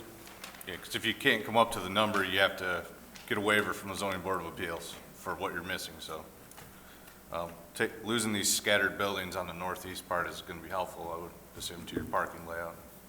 Right. And focus on the buildings that are the most value. Okay, thank you. So, looking for a motion with the addition that Planner Crode has requested. To the chair.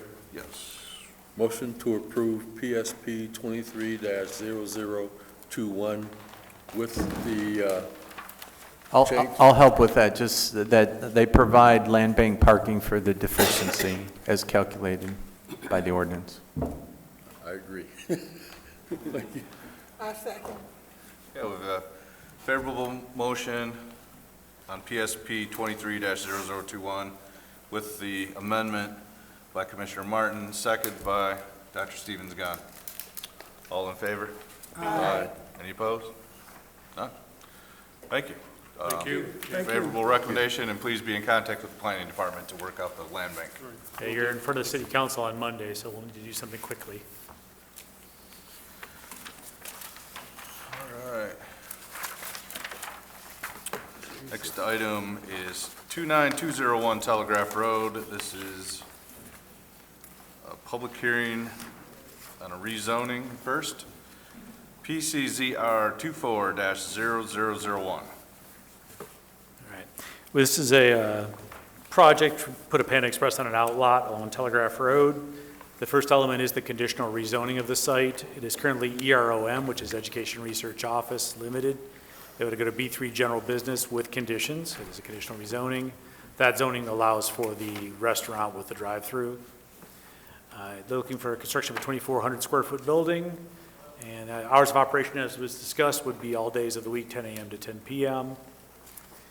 Since current zoning shown here, EROM and B3. The Starbucks is the other little outlot that was developed on this property previously, was rezoned to B3.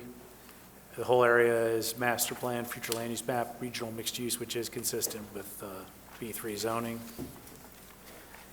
The ROM district is mostly office uses and then some education uses, including dormitories, data processing studios, hospitals, housing for the elderly, facilities for human care, nursing homes, convalescents. So it's those types of uses. The office tower that's there now obviously fits that.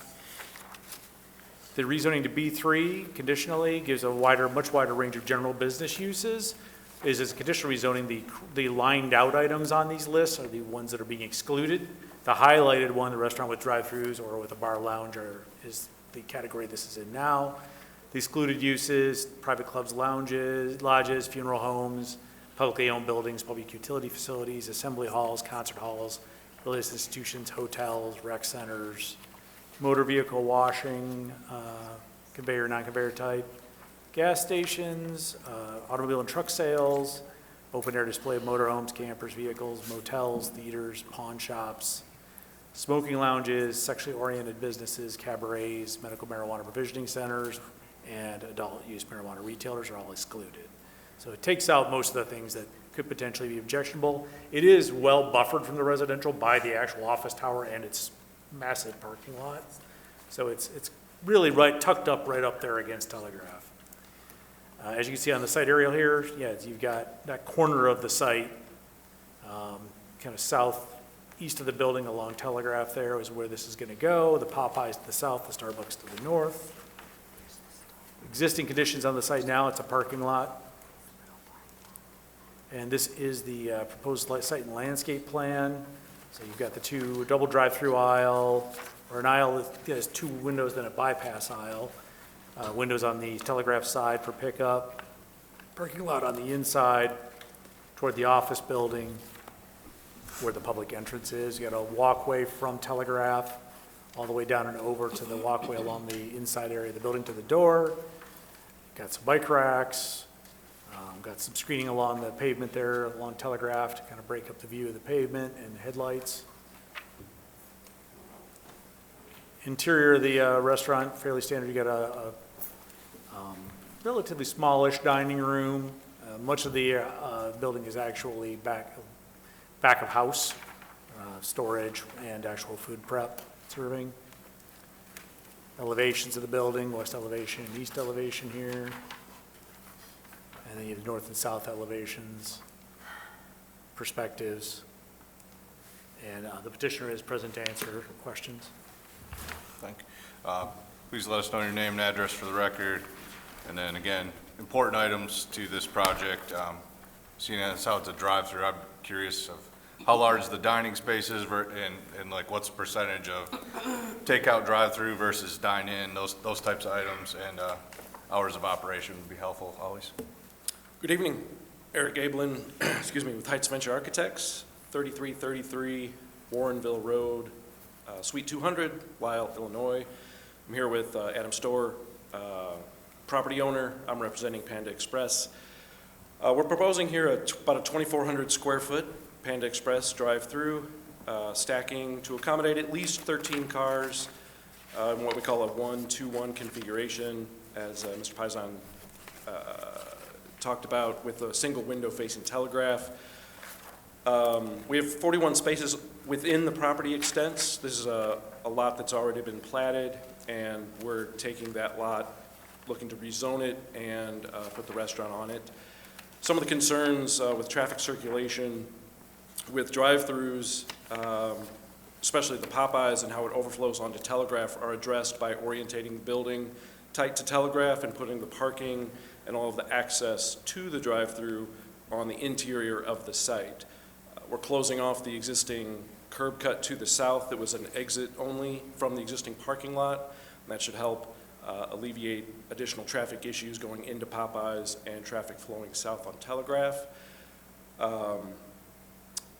You have to queue from the north, typically from the north, unless you're coming from 12 Mile from the south and the west. Queuing will happen interior to the parking lot before you get to the 13-car dedicated stack. There is a full bypass lane in the event of emergencies or folks that choose not to, they change their mind, and maybe they want to dine in. We have seats for about 40 people, also interior, and currently we're running maybe 70-30, maybe 65-45 on the drive-through heavy side. We're trying to bring people back into the dining room, and that's part of this Panda Home concept, to really upscale the interior dining atmosphere and bring people back to sitting around the table eating their meals. The busiest times are during lunch, say about 11 to 2, and then dinner between 6 and 8. Overall hours of operation are from 10 to 10. There is no breakfast, and there are no alcohol sales. Average wait times for drive-through are in the range of 3 to 4 minutes, depending on the size of the orders. And there are also waiting spaces post-drive-through window to accommodate those larger orders and let the rest of the flow and the queue occur. Some concerns from last time we were here was about the traffic exiting our site and the existing traffic exiting the office center. So we've established yield signs at that northern exit point to the oncoming traffic, let them have the right-of-way to exit the site, and then the Panda traffic would wait and yield. And The Starbucks to the north is sort of proof of concept that these little outlets can work well, and also that the traffic flow in conjunction with the office and their uses in the parking is compatible, compatible orientation. I think both site plans work well together to focus traffic to that interior intersection, and the existing signage throughout the site, plus the additional signage we'll provide, will make a clear and safe path for those vehicles. Okay, thank you. This is a public hearing, so I'll ask you to step back for a second here. Open up the public hearing at this time on PCZR 24-0001. Seeing no public present, close the public hearing. Thank you. And open to the Planning Commission for comments. Dr. Stevens, go. I'm good. Commissioner Martin. I'm fine. I'm going to be consistent with my colleagues. Thank you. I just have a quick question. Do you have order ahead service too? Certainly. We have online ordering, and people can come in and then just pick up the order waiting on a shelf called online order shelf. There's also third-party deliveries that use that online order shelf. Currently, the model is that you park, walk into the building, deal with your transaction with the associates, and then leave. I don't think there's any plans to manage that through the drive-through window, so drive-through traffic will only be for the window, and the online pickup, third-party pickup, will be managed parking and then Great, going inside. thank you so much. I have nothing. Thank you. The drive-through, you said it would be 3 to 4 minutes wait time. Will there be just one lane or more of? There'll be 2 order boards, so there'll be 2 lanes of ordering, but they will all funnel into one single lane for one window. Okay, and how many employees will you hire? Per shift is about 7 to 10 employees. There's typically, I think, 2 shifts. All in, I would say around 30 to 35 employees per store. Okay, and I think I asked this before about the hiring of Southfield. Absolutely, that would be desirable and preferable to hire local talent. All right, thank you so much. Nothing further. Planning Department comments on the rezoning? I just, Mr. Payson, can you go back to slide 53? I know he introduced, make it clear that this is a conditional rezoning, and they're excluding all of the uses under normal B3 permitted and special use. So all those in red that I have strike through would not be permitted as part of this conditional zoning. So right now, all you're making your motion on is the consideration of the conditional rezoning with these limitations on certain uses. So if we approve this and they never build the building, they can't bring a gas station. Right, they only would be permitted for the things that are indicated in black. If a gas station wanted to come in, they'd have to come back and effectively rezone it to remove the exclusion. They'd have to go through this process again. Okay, so this is converting to B3, and as you said previously, striking out many of the typically objectionable uses in the B3 district, specific uses. Okay. Commissioner, if we're all clear on that, I'm looking for a motion for, this is just the conditional rezoning, PCZR 24-0001. To the chair. Go ahead. Through the chair, I move for conditional rezoning of PCR 24-0001. I second that. Got a favorable recommendation by Commissioner Willis, second by Commissioner Bernuti. All in favor? Aye. Any opposed? None? All right, favorable on the rezoning aspect. Next, we continue in the special use portion for the same project, so that's PSLU 23-0022. They've already given us a good description of the drive-through and how the site functions and everything. Is there any additional planning comments? I don't have any at this time. Yeah, through the chair. I'm just going to ask you gentlemen to provide some interior photos for our Monday night meeting, just so council is familiar of what it looks like inside. And can you clarify, is this a new prototype for you? Is it new to Michigan? And that's why I think the interior photos, I know, I've seen some Panda Expresses like in shopping centers. I haven't seen any freestanding that look like this in the area. So anything that you could provide, you can get to Mr. Payson and he can incorporate it into the presentation for Monday. Yeah, certainly. The Panda Home concept is new to Panda Express as a company. It started about, I'm going to say it went into production maybe middle of last year. It started design development in 2022.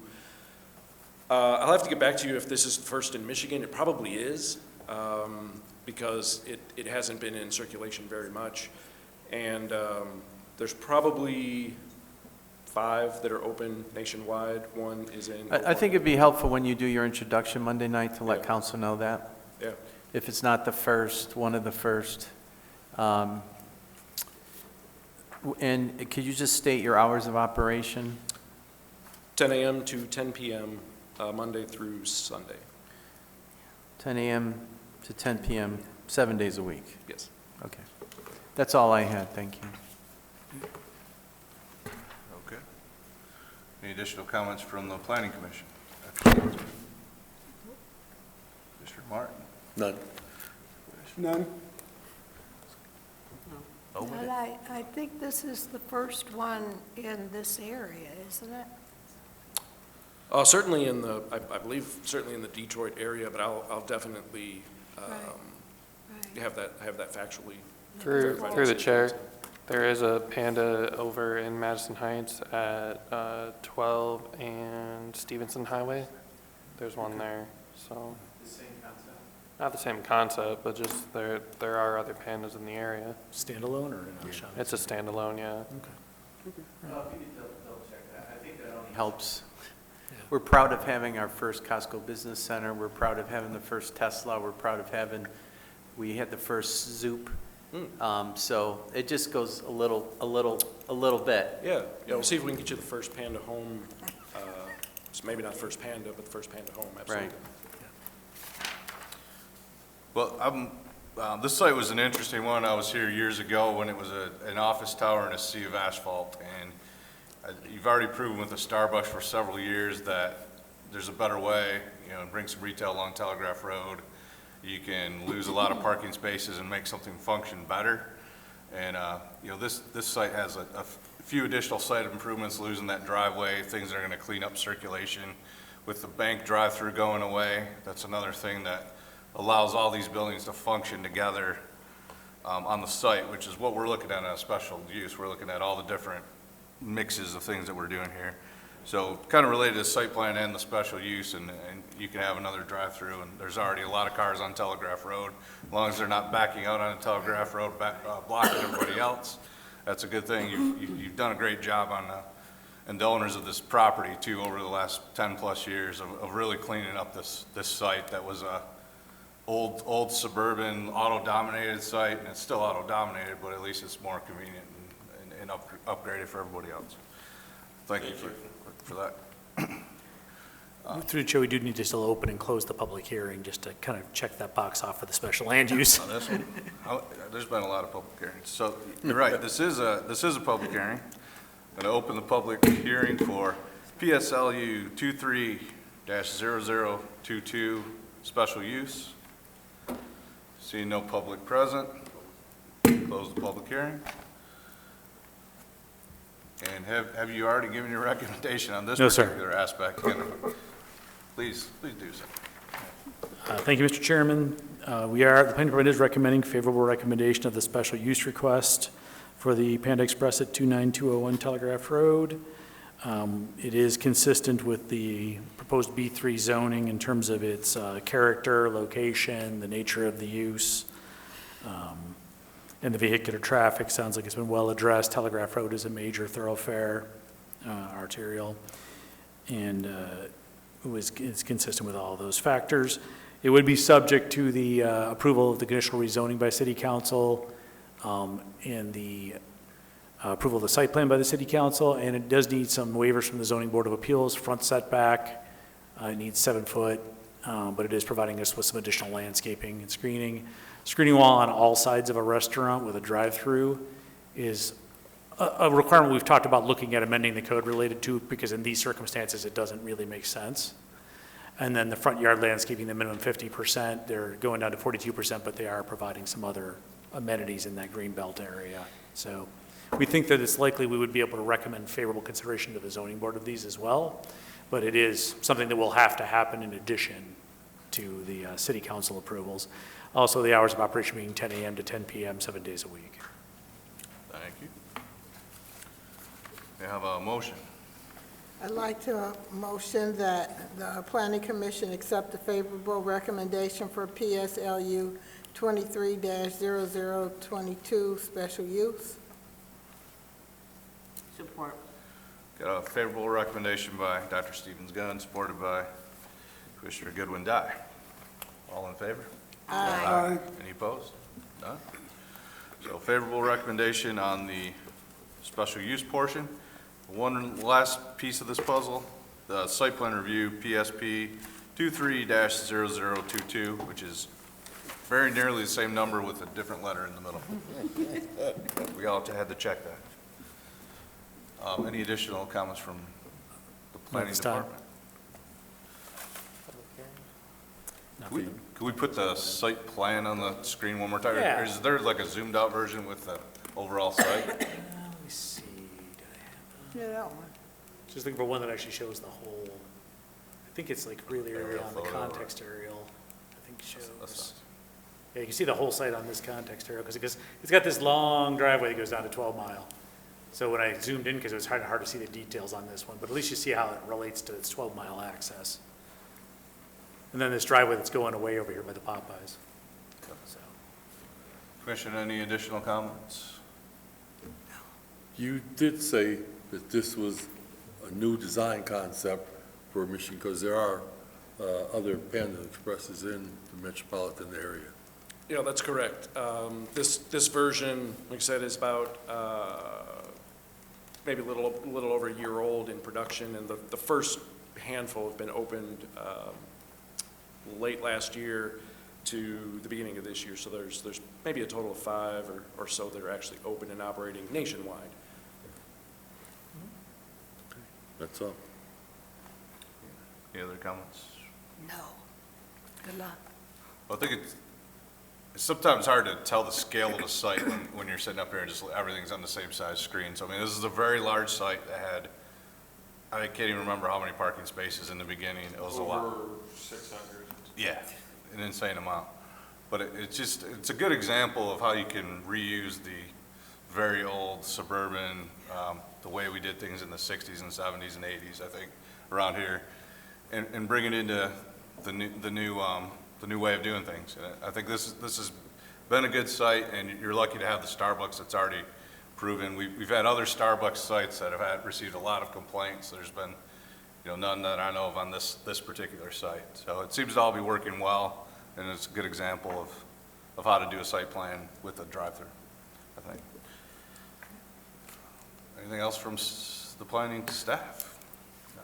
I just have a question. What's the difference between the Panda Home and your previous Panda restaurants?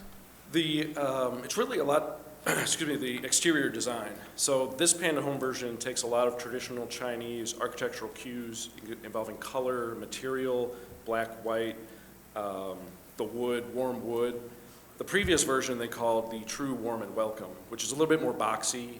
Didn't have that swoop element in the top and the front, which is more pagoda style. We also have the lantern elements at the corners, which glow.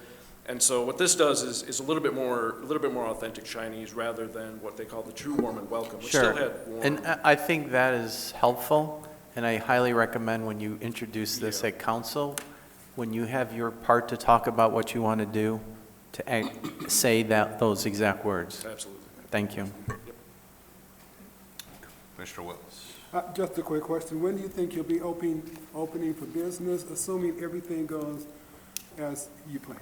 It'll be a 2025 opening, so if we can do a little bit of winter construction, we might make it in early 2025, but I don't think we'll be able to open in 2024. Thank you. Okay. Looking for a motion? And this is on the site plan PSP 23-0022. To the chair, motion to approve PSP 23-0022 site plan review. Support. Favorable motion by Commissioner Martin, second by Commissioner Willis. All in favor? Aye. Any opposed? None. Favorable recognition, thank you. Thank you all. Good luck. Thank Good you. luck. We'll see you at council on Monday. Yep. All right, next item is Southfield Road. This is special land use PSLU 24-0002. Thank you, Mr. Chairman. This is a approval. This is another one of those cases of something that had previously existed and lost its legal nonconforming status and would like to get reestablished, except in this case, it's a restaurant bar instead of a religious institution. But it's a similar, from a legal standpoint, a similar issue. It had been vacant for a little while, and then the operator who was previously approved to go in there never got legal. They were actually shut down by the county health department because they never got there. Not these gentlemen. These gentlemen are innocent of that. But as a result, it never actually got legal, and it lost its nonconforming status because it was effectively not legally operating for over a year. So in the meantime, after that one was approved, the code was changed to make any restaurant with a bar a special land use. So now that they want to reestablish that use, the special land use is required. So that's kind of how we got here. Because obviously, from what the commissioners who've been in Southfield for some time told me, this has been a restaurant bar location for a lot longer than even the Paradise Lounge that was previously there noted. So as we look at this, the current operators are looking to do this operation Sunday through Thursday, 11 a.m. to 11 p.m., Friday, Saturday, 11 a.m. to 1 a.m. Those are the hours we discussed at the last meeting. The zoning is B3 for where the building is, and the back parking lot is VP, vehicular parking. You got office service kind of along the road frontages adjacent, and then R2 residential behind. It is master plan under the future land use map, local mixed use, which is consistent with that zoning. Site aerial here, the actual shopping center is made up of 2 parcels, which is interesting. I assume that's a firewall there probably along the property line, but it's been like that for quite some time. There's not a lot of right-of-way left on 10 Mile because they widened 10 Mile. That's why there's that odd slope that comes right up from the curb and then goes to that walkway. They do have screening walls along where the condos or apartments are pretty consistently. Stops pretty much where that property line is, where Sherwood Circle comes in, actually. And then, which I think is actually Hilton Drive. Sherwood Circle is the road that goes around. I think where it says Sherwood Circle, it's actually technically Hilton Drive. Sherwood Circle is actually part of the Sherwood Court setup. Anyway, this is the building on the Southfield side, and then the west side of the building where the entrance is facing the parking lot. This is the site plan that was approved in 2018, and they did make the improvements. So we didn't make them come with a new site plan because they had gotten a site plan approved in 2018, and they did the improvements that were on the site plan, so that was completed. And that was relative to the actual owner of the shopping center. The tenant in the bar was the special land use applicant in the earlier version. Close up of the building, you've got that parking along the front on Southfield. It's technically in the right-of-way, because the Southfield right-of-way has come up almost to where the sidewalk is.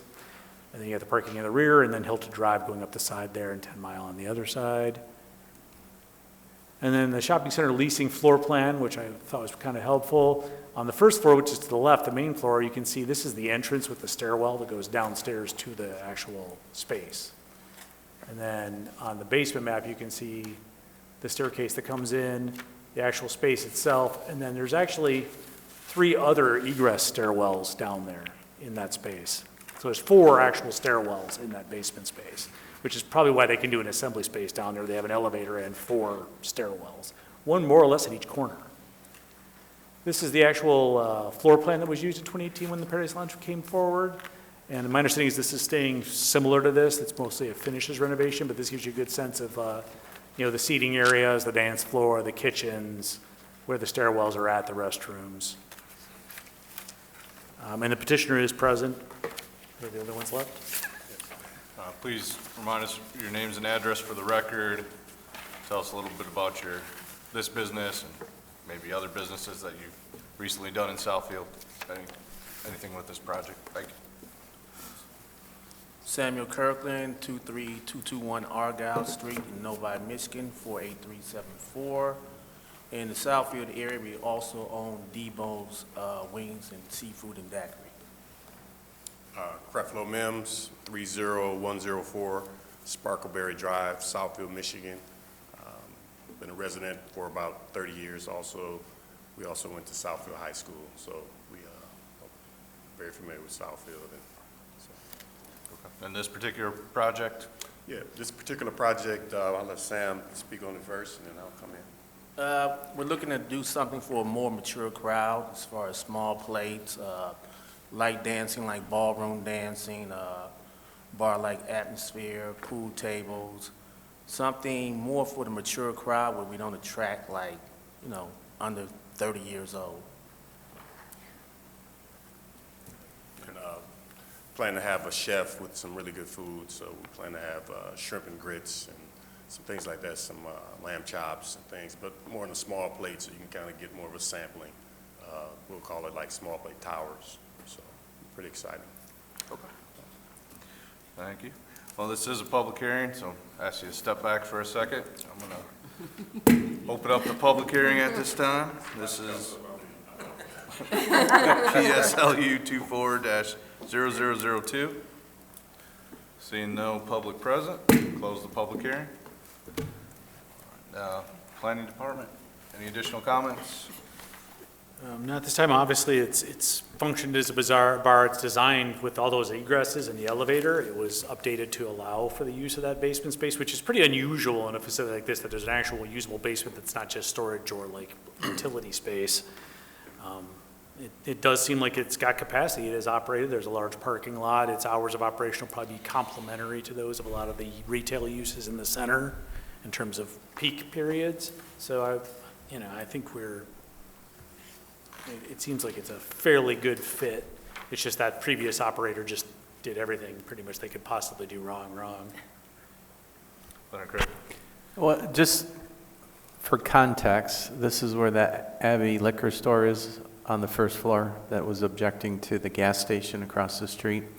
But, we've seen a few bar restaurants come into the community. Could you just talk a little bit about what your security plans are? Are you going to have somebody at the door checking ID? I mean, I know you're talking about upscale for older adults, but what is your security plans? Sure. We have, right now, we've employed a security team that we work with at Debo's and our other locations. I have a restaurant downtown called District 78, so we also have a security plan there as well. We usually check ID after a certain time of the evening. During the day, we do enforce that our staff checks ID with all the individuals that order that are under 4 years old. They get carded, and we make them go through the TAMS training within the liquor board.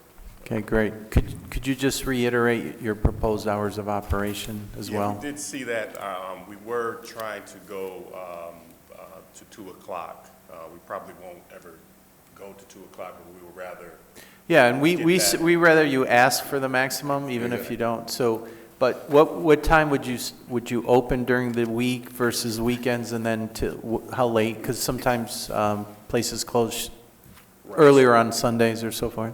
Right. So we would plan to go from 11 to 2, and then probably on Sunday shut down a little earlier, like 12 o'clock. Okay, so Monday through Saturday, 11 to 2. Right. And Sunday, 11 till midnight? That's correct. And obviously, business will dictate those hours. Sure, but we have to lock that in with the special land use. So don't cheat yourself, but if you realistically not going to be open past midnight on Sunday, don't ask for it, Thank you. To the question, Dr. C. I just have one question. Have you considered the Tuesday afternoon social event for the seniors? It's going to happen. Oh. All right, that's all I need to know. Commissioner Martin. Can we make it a condition? So weird. I gotta work. I'm gonna work. Here again, I heard you state your hours and the reason being, but don't let 2 o'clock get away. You never know what happens when the holiday comes up a weekend, and if you have to close at midnight, you're stuck with it. Stay to 2. Stay. I understand your reasoning, but the logic is take as much as you can get now, so you don't have to come back later. Right, definitely, yeah.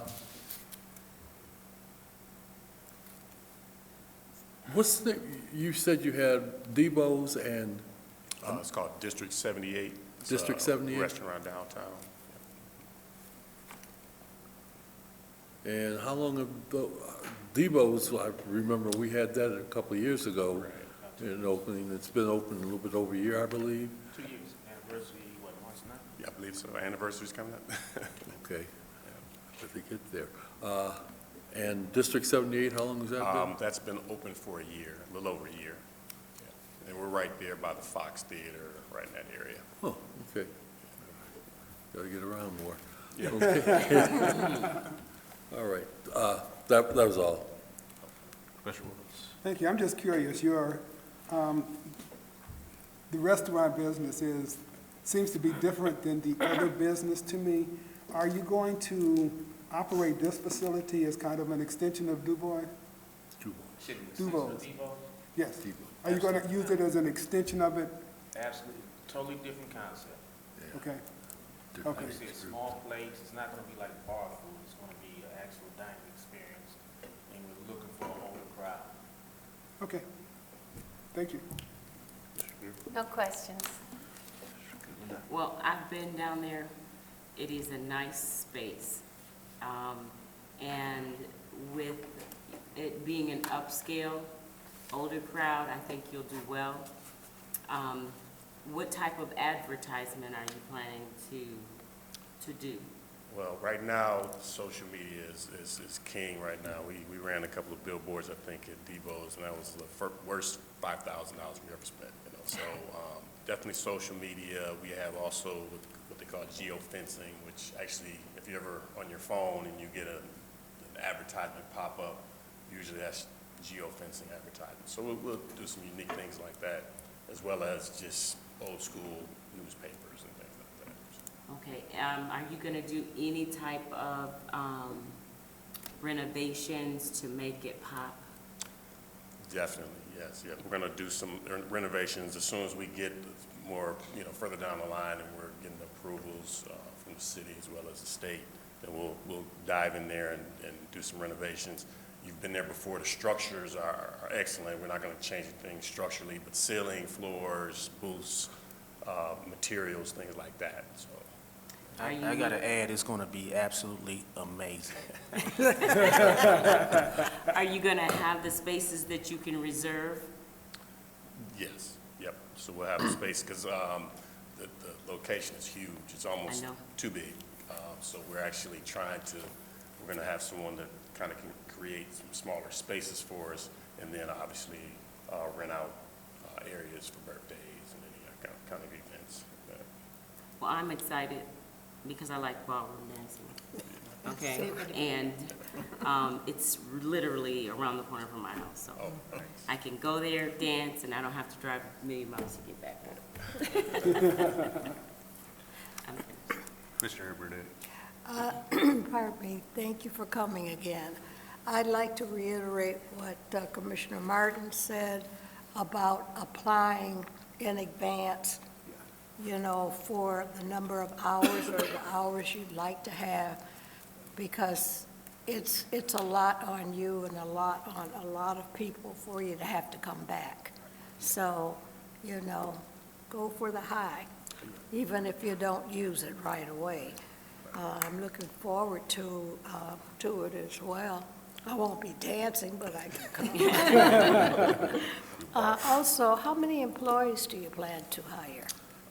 Right now, probably 60 employees, maybe 3 shifts of 20 folks at a time, but I believe 60 employees.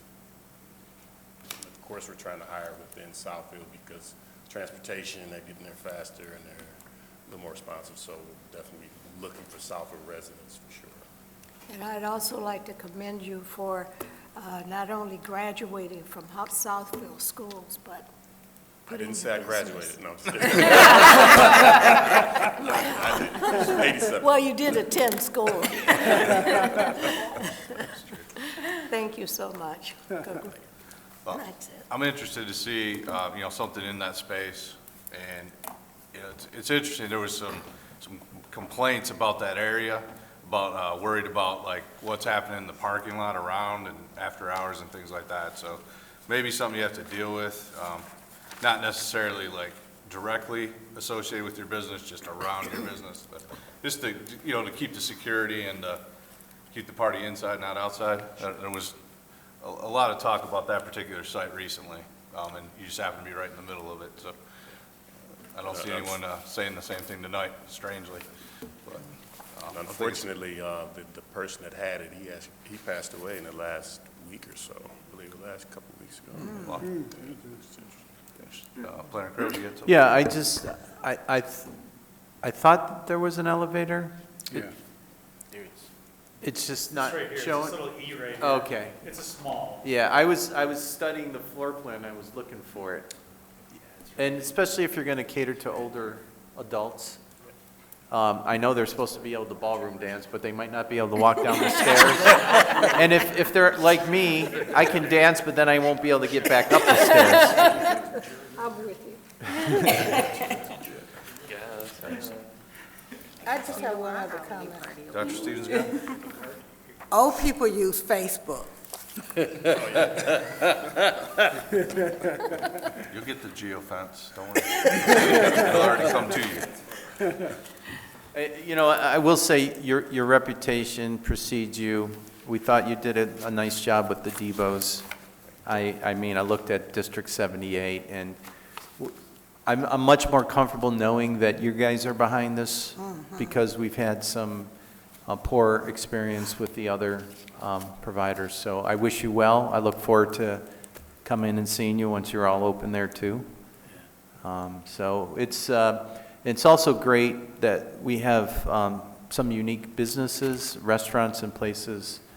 I mentioned the Costco Business Center, but this weekend I went to the Tiger Market. It's had a soft opening, the New Soul Plaza, Baco's, the cornbread. Having all these nice, unique places is helping Southfield, continue to thrive. So thank you for bringing this to us. Absolutely. Commissioner Martin. Your names? I'm sorry, Creflo Mims. Go by Sam. Ron. Creflo Mims, Blue Cross? Yep, this is my father. Yeah. Known him for a long time. Oh, yeah. Thank you. Could we have a recommendation from the planning department? Yes, sir. Oh, wait. I'm sorry, go ahead. Recommendation first, and then you want to make a motion? No. Yeah, favorable recommendation for the special land use for the restaurant bar lounge in this tenant space at 25080 Telegraph, or 25080 Southfield, not Telegraph. The proposed use is consistent, this is once again B3, and this proposed use is consistent with that. It is got adequate parking. It seems to be able to accommodate the use, since the use has, in various forms, has been in this location for quite some time. I would note specifically some of the conditions. We do have be subject to the city council waiving the screening requirements along 10 Mile and Hilton Drive per section 5.36 wall modification. Walls required along sides of premises of any restaurant with a bar or lounge. The council can waive those or provide substitutions if they abut a road. So they'll be looking for council to waive that as part of their approval. And then the Zoning Board of Appeals has to grant a couple of variances because there are 2 site development standards that apply to restaurants and restaurant bar lounges. They didn't apply to this in 2018, but when they made it a special land use, these same requirements came with it. and that's a front setback minimum of 60 feet. Obviously, the building is on the front property line on Southfield, and the ingress egress points are supposed to be from a major thoroughfare, but Hilton Drive is technically a local street.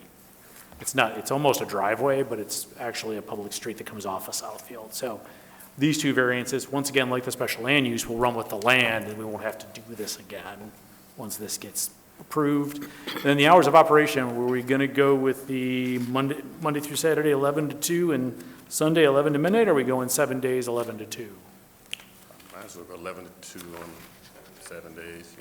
All right, we'll put that down as the request on that. All right, and, yeah, that's what we've got.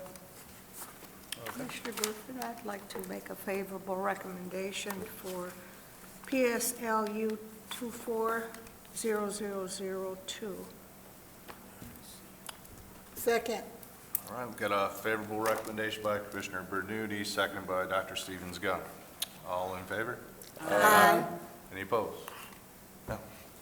Congratulations, favorable recommendation. Congratulations. And thank you and congratulations. I can't wait. You should give them your email address. I'm on Facebook. Pay extra. All right, we have meeting minutes, January 10th, 17th, and 24th. Any comments on the minutes? Comment. Yes. I know that the transcripts are probably a lot easier to get done and probably a lot more cost-effective for the planning department. But it's a mess to go through one. You have a document that's probably 5 pages long. It's 90 pages because of its transcript style, and double space and all that. Did anybody have any complaints about the document? If I could, and I appreciate that you brought that to our attention, and we talked about that today, and I asked to set up a meeting with the transcription service about these errors. And what we were trying to do is, first of all, a little history. When we first started doing the transcription services, we always had a part-time person try to do it, or we were trying to do it in-house, and they were not getting done in a timely fashion. And we're not required to do verbatim. But when we had the proposed Walmart, city attorney recommended that we go to a transcription service. They do things verbatim, so every if, whatever, you don't correct that because the person transcribing it has to verify that that's what was spoken. And so we never really had the ability to edit because I would catch a lot of things in there. But what you had pointed out with the wrong names, that definitely has to be corrected. And if you recall, we had one individual, for the most part, that came here and knew all of you by face and name, so those errors weren't happening. Then during COVID, when we did everything virtual, we stopped using the transcription services. But based on our staffing time and the ability to try to prepare all these in a timely fashion, especially now that we're making a recommendation today, and council's starting to review things this coming Monday, it's almost impossible for us to turn it around.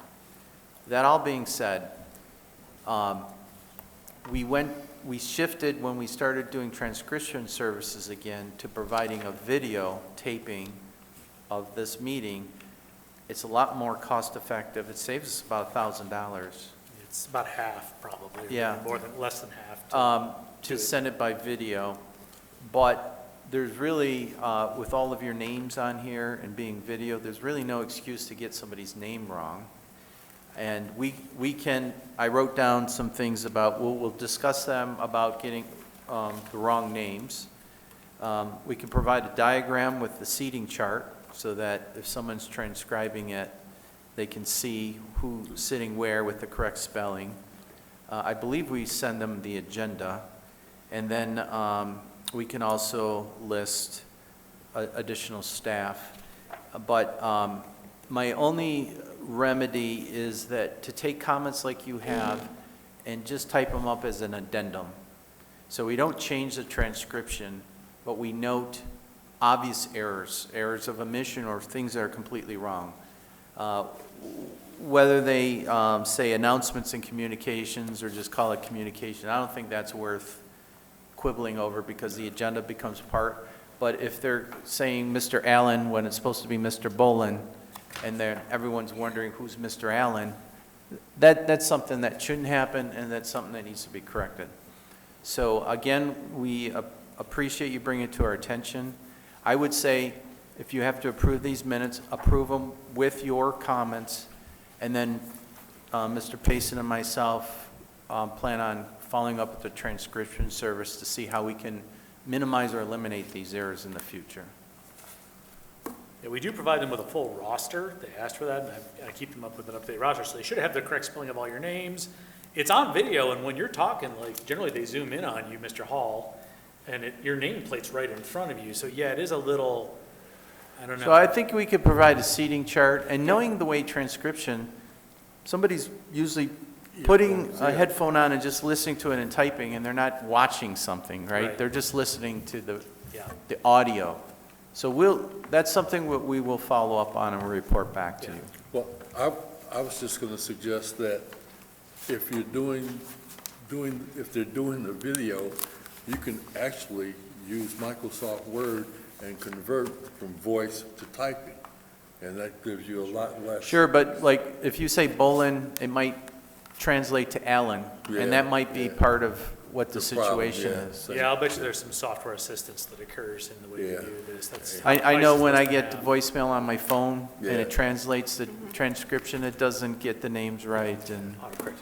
But what I would suggest again is you can approve the meeting minutes and then note major errors, and we can at least type up those comments and attach it to the package, so as it goes forward, it's part of the record. I just have the habit of reading the minutes, and I kept looking at, every time I opened it said 90 pages. I said, I'm not reading that. Yeah. I mean, you know, it's just some nitpicky, that's all. And as Mr. Payson had pointed out, legally, they have to have certain spacing and margins, because if this is, they're used to doing court testimony, not planning commission meetings, but it's still efficient. What did we figure out it's averaging us? It's between 600 and 700 a meeting. 600 and 700. And when they came in person, the transcript was like 1,500 It used to be 2,000. 1,500 when someone had to come here in person. So we're saving about 50%. I should start transcribing. Okay, thank you. You know, well, I'll do my comments, that's all. Thank you. I didn't complete the review of that transcript. But we'll add the comments about the misidentification of Planner Bolin. Yeah, we can always attach a document saying, you know, like, yes, these were adopted, but there were several noted errors or omissions. And I'll take the PDF and I'll add it as a back page to the PDF of the transcript as an additional document. Because it's notarized and signed by the transcriptionist, I can't change the body. Right. No, I understand, and as I mentioned to you earlier, my computer had died, so I had to reload all software, because I could have converted it and gotten rid of all the formatting for that, but computers hate them when you don't work right. All right. Okay, so we're looking for a motion with the amendments regarding the minutes. Through the chair, I motion for approval of minutes from January 10, January 17, and January 24th, with the notation that all of the suggestions for corrections be made a part of the approval. Second that. Okay, we got a motion to approve the minutes with amendments by Commissioner Willis, second by Commissioner Bernidi. All in favor? Aye. Any opposed? All right. No, there's nobody visually here. I would just suggest you read through the people who signed up very quickly. Okay. All right. I'm going to open up the public comment portion of the meeting. We've got a list of people Signed in, Joseph Shalal, Maria Barber, Leonard Boyd, Chris Aziz, Dave Yusuf, Justin Hanna, Nada Hanna, Mark Malone, Jeanette Gordon, Sean Jones, Adam Stever, Noel Santos, Rebecca Tungal, Art Collegian, Rick Cruz, Alfred Thompson, and Brian Ross. See none present. Close the public comment section. Just as an aside, I was really surprised that so many people came out in support of the gas station at the alcohol sale. I was looking for everyone to yell and scream, not in my backyard, and they were really supportive. So if you recall, the one we referred to, we're at the Planning Commission, it was probably majority negative. By the time they got to the council, slight majority of positive. It actually kind of neutralized the negative comments. There's probably maybe 7 for and 5 against, or some formula like that. Interesting. But I was surprised when they were lined up around the hall. I wasn't quite sure what that was all about, and then I assumed also like you that it would probably been more negative. It wasn't, but that's why we have these public hearings. I think the applicants are getting a little more savvy about how they manage this process and who they invite. Yeah. Exactly. Are there any other council items to be updated? Nothing new to report. I would, though several of you are up for appointment on Monday. Martin, Bernuti, Griffiths, and Willis, you guys expire this year. They're reappointing all of you on Monday. So if you should have been contacted, if you're available to come, it'll be in the beginning of the meeting. You don't have to be there, but it's helpful if you are. The 4 of you don't have to be sworn in because you were already sworn in. It's the new appointees who get sworn in. But if you're there, they will acknowledge you and your service. So just wanted to let you know that so you weren't surprised by it. Miscellaneous, we do have the next month's meeting. We have the study meeting on March 6th at 6:30. As usual, we have, I believe, 4 projects coming forward on that agenda. We had 6, but 2 of them got bumped to next month. They just weren't ready for prime time yet. And then March 20th, we're bringing back the CIP. Yeah, but this time you'll have a draft report, so that'll give you an opportunity if you have any questions on the actual draft plan. So I won't be presenting the entire PowerPoint presentation until the 27th. Then the 27th, obviously the 6th come back, plus the CIP for presentation and recommendation to council.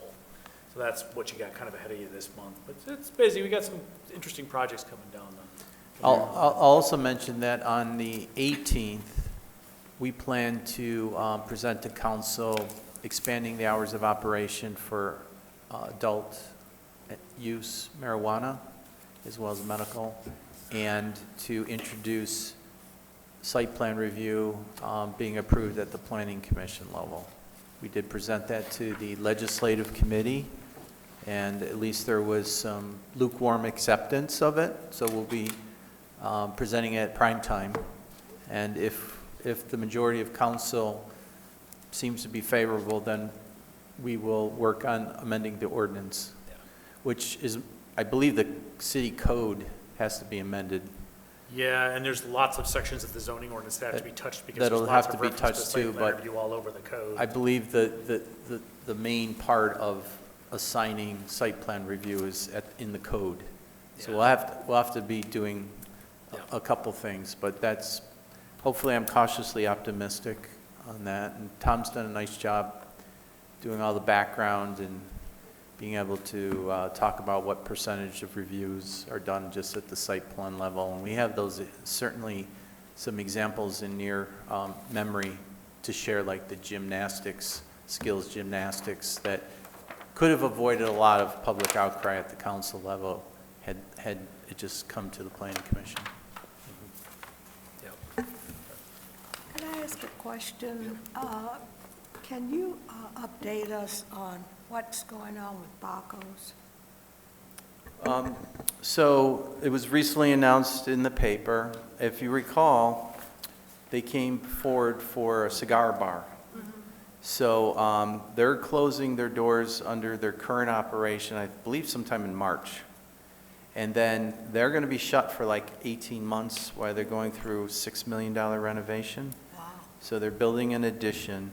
And the new concept is going to be a private club, cigar bar, and fine dining, but you have to be like a club member in order to partake that. So it won't be open to the public any longer? No, unless you're a guest of a member. Oh, And those that enjoy smoking, cigars will have extra amenities there, but there's also be fine dining, like a private club. So you don't have to be a cigar smoker, but you either have to be a member or a guest of a member. And what did he say? He's been operating there 16 or 18 years, and he has a number of businesses, and they constantly have to keep refreshing their brand. And so that's what he's doing with this concept. Well, I first heard about it, it was in my Hour magazine. And I couldn't believe it. Yeah. Thank you. Anything else? All right. We're going to adjourn the meeting at 9:07 PM.